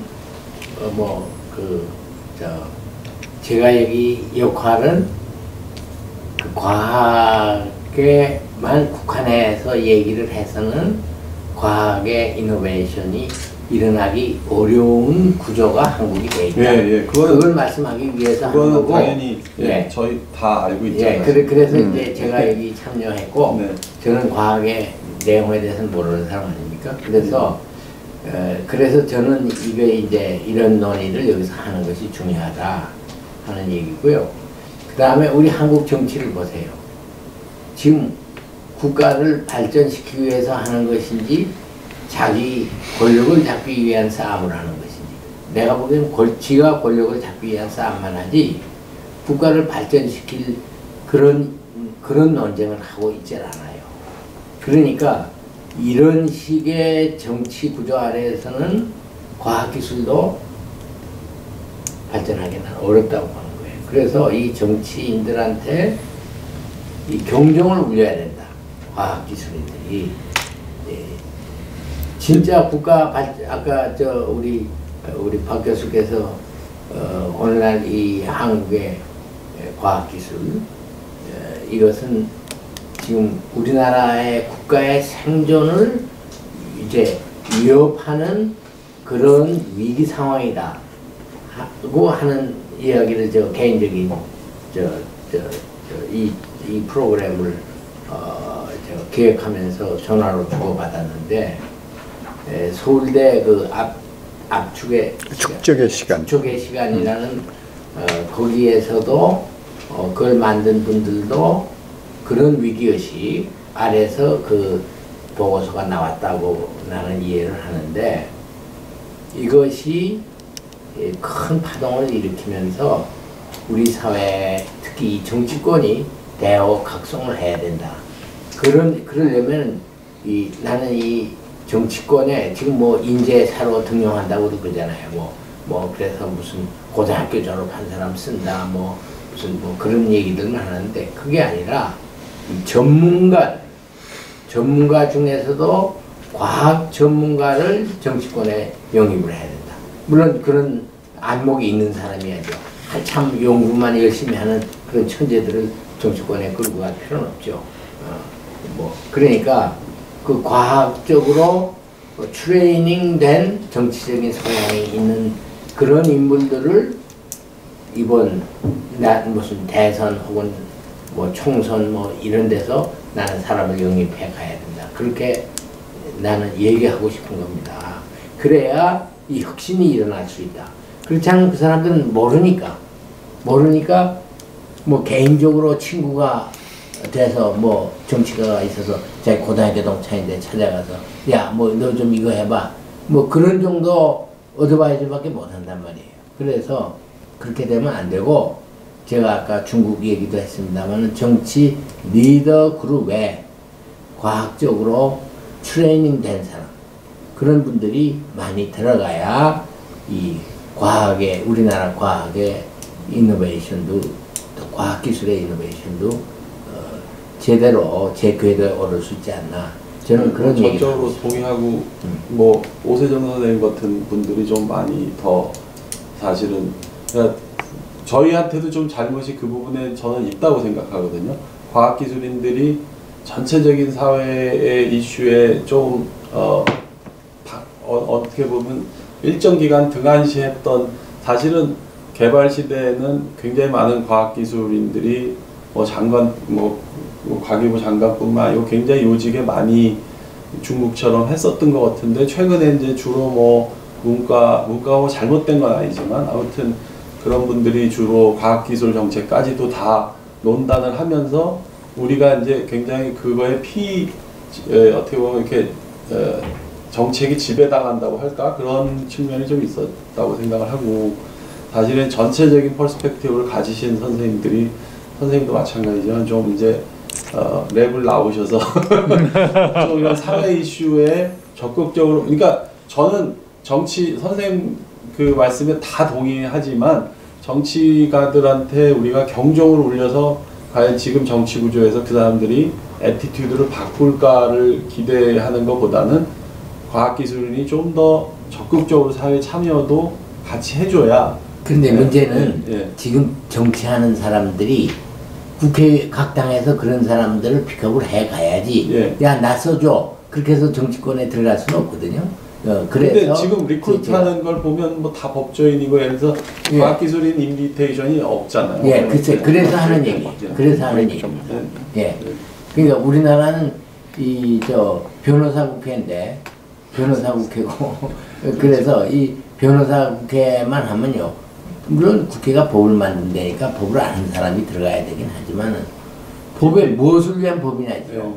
그리고 이 문명은 지금의 이 문명은 과학 문명하고 전혀 다른 문명이 시작되고 있기 때문에 이 권력 내부의 스트럭처도 그거에 상응하는 변화가 있어야 될 것이다. 나는 그렇게 생각합니다. 여러분들은 뭐 그렇게 제 말에 동의 안 하실는지 모르겠습니다. 동의하죠. 근데 이제 정치 구조라는 것까지 우리가 다 얘기하면 이게 밤을 새새기고 이래서 한 5분만 쉬었다가 좀 할 수도 있나요? 아니면 조금 더 쉬었다는 게 낫나요? 뭐 앞으로 뭐를 또 얘기해야 되나 이게 좀 그런 면에서 좀 브레이크하고요. 일단 그죠? 계속하는 것보다. 하여튼 그런데 그야말로 내가 보기 쉽게 없어. 지금 있는 사람들 욕할 때. 자,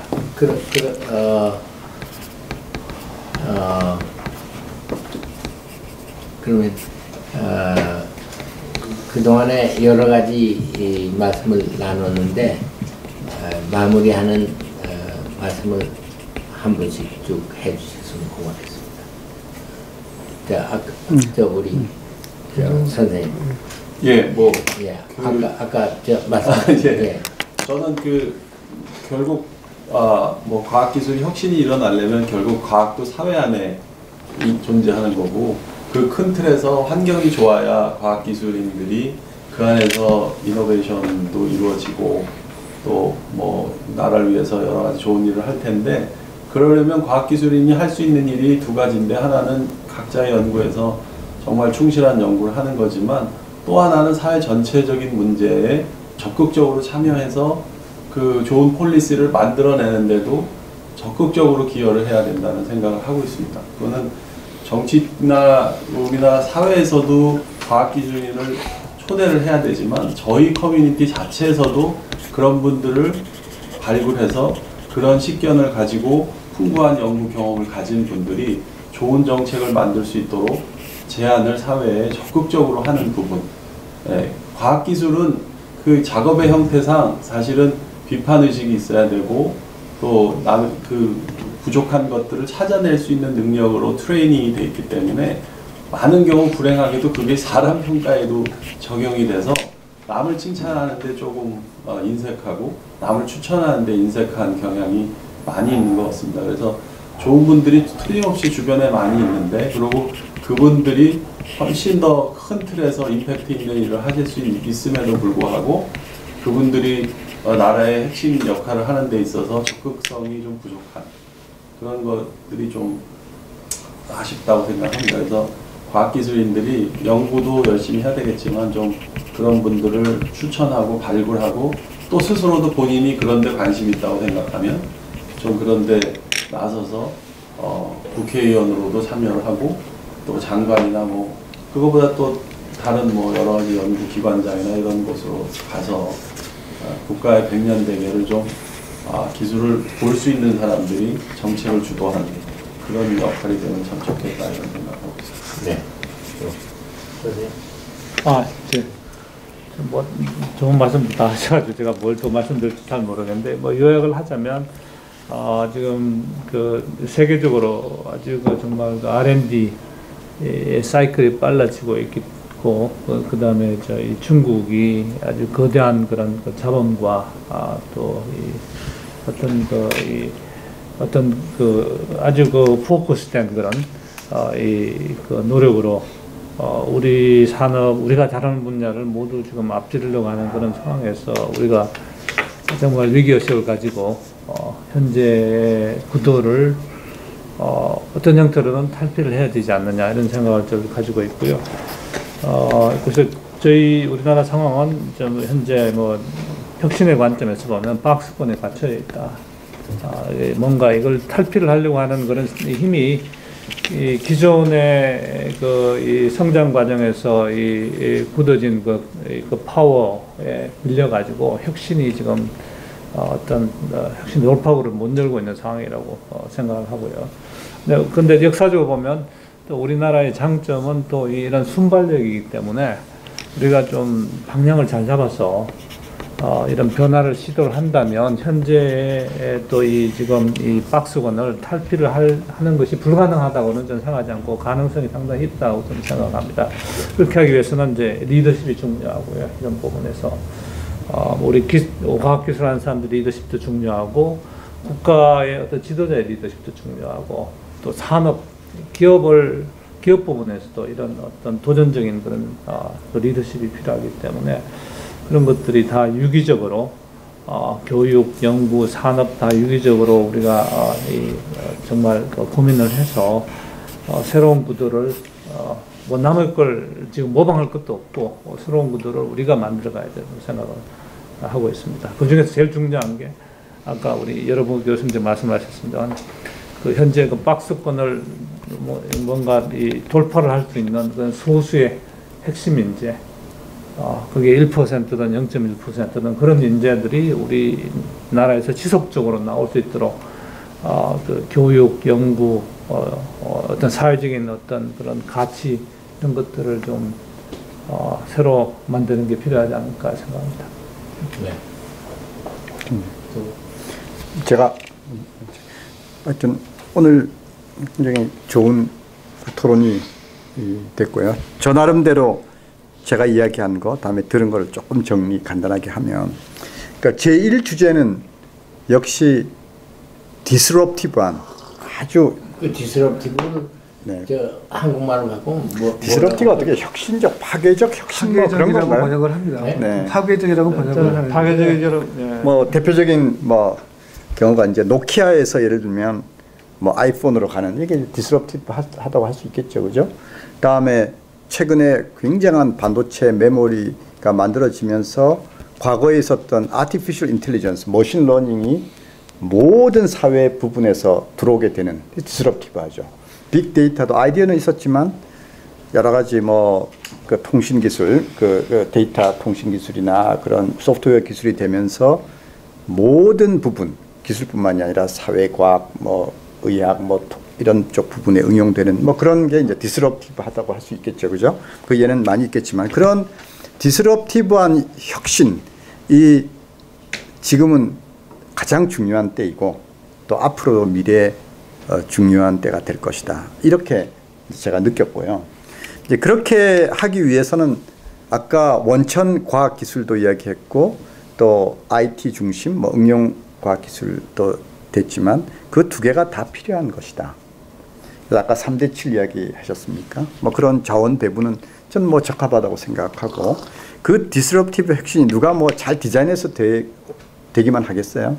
원천 과학을 잘하는 쪽에서 또 옆에 사람이 그런 거에서 어떤 그 이제 단추를 발견하고 하겠죠. 그런 측면에서 이제 디테일도 중요한 원천 과학도 중요하고 시스템을 이해하는 그런 아키텍트도 중요하다. 이런 게 제 마음속에 정리가 됐습니다.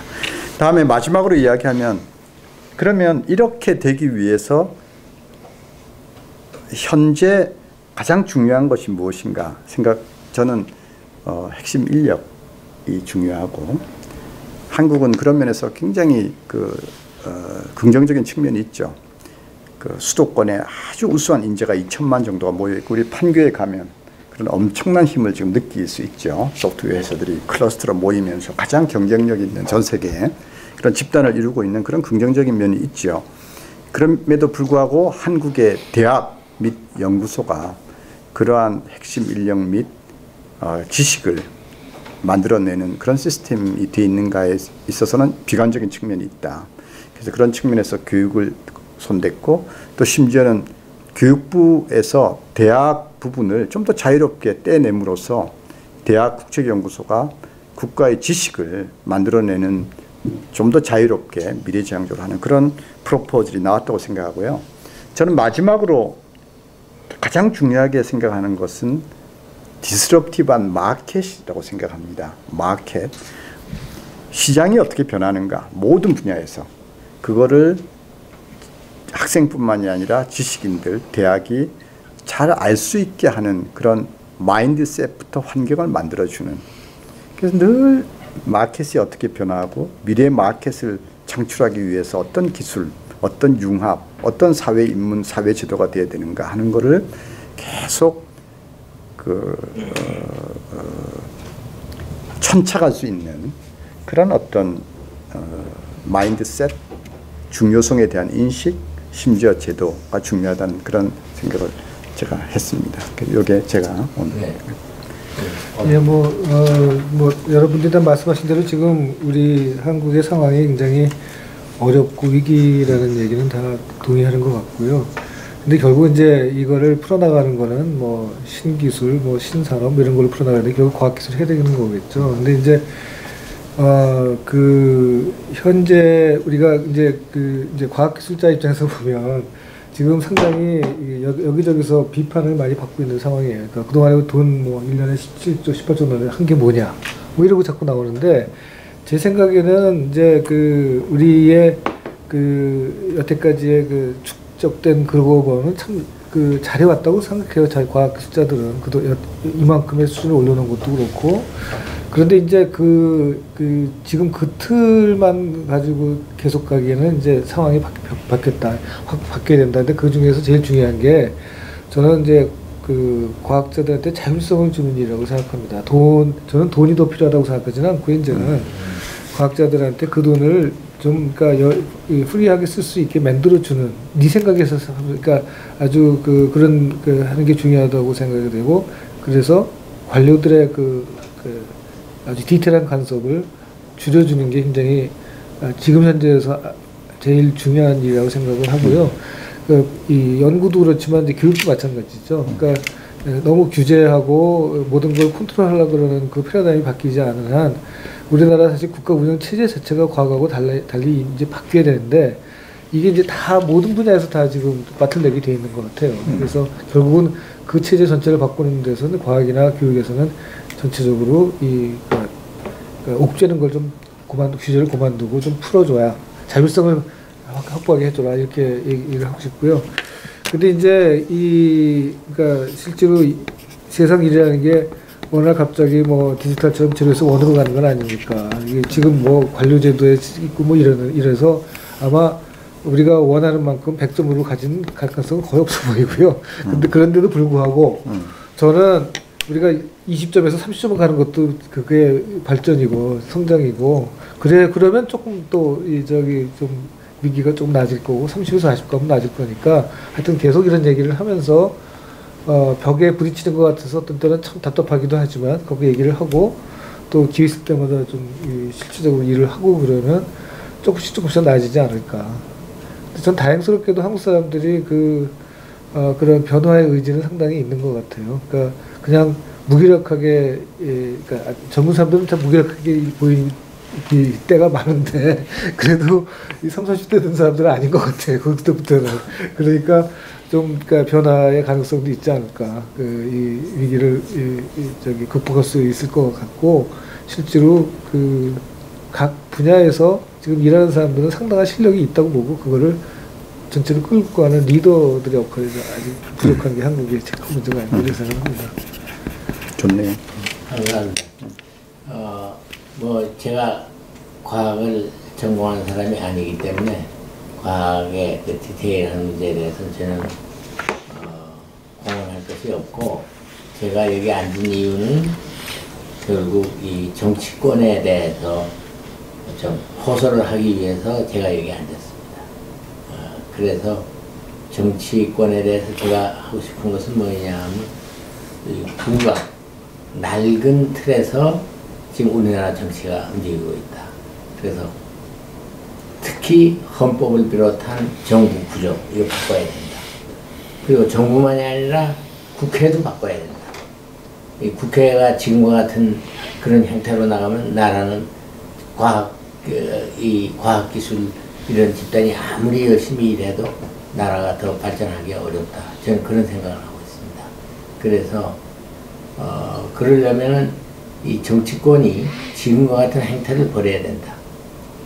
결국 이 국가 발전이라는 게 21세기는 결국 인류 역사의 어떤 때보다도 과학과 과학기술의 힘이 아주 강력하게 작용하는 시대입니다. 그러니까 솔직히 말해서 이 시대를 과거에 지식정보사회라고 그랬거든요. 지식정보가 지배하는 문명, 역사를 끌고 가는 핵심 힘이 오늘날 21세기다. 그런데 우리나라의 정치권은 그걸 망각을 하고 옛날 스타일의 정치만 합니다. 이래서는 정말 과학기술도 발전하지 못할 뿐만 아니라 국력도 쇠퇴할 것이다. 지금 옆에 있는 나라 중국이 저렇게 떠오르는 것은 제가 보기에는 그 지도자들이 다 과학적인 트레이닝을 받은 사람들로 아주 상당히 다수가 그런 리더십이 형성이 되어 있기 때문에 그렇고 이제 메르켈 독일 얘기 많이 했습니다만 메르켈은 물리학 박사인 물리학자입니다. 물리학자인데 정치권에 끼는 여자예요. 그러니까 이것이 우리에게 시사하는 바를 크다고 나는 생각하고 정치권의 맹상을 나는 촉구하고 싶습니다. 감사합니다. 감사합니다. 예. 자, 수고하셨습니다. 감사합니다.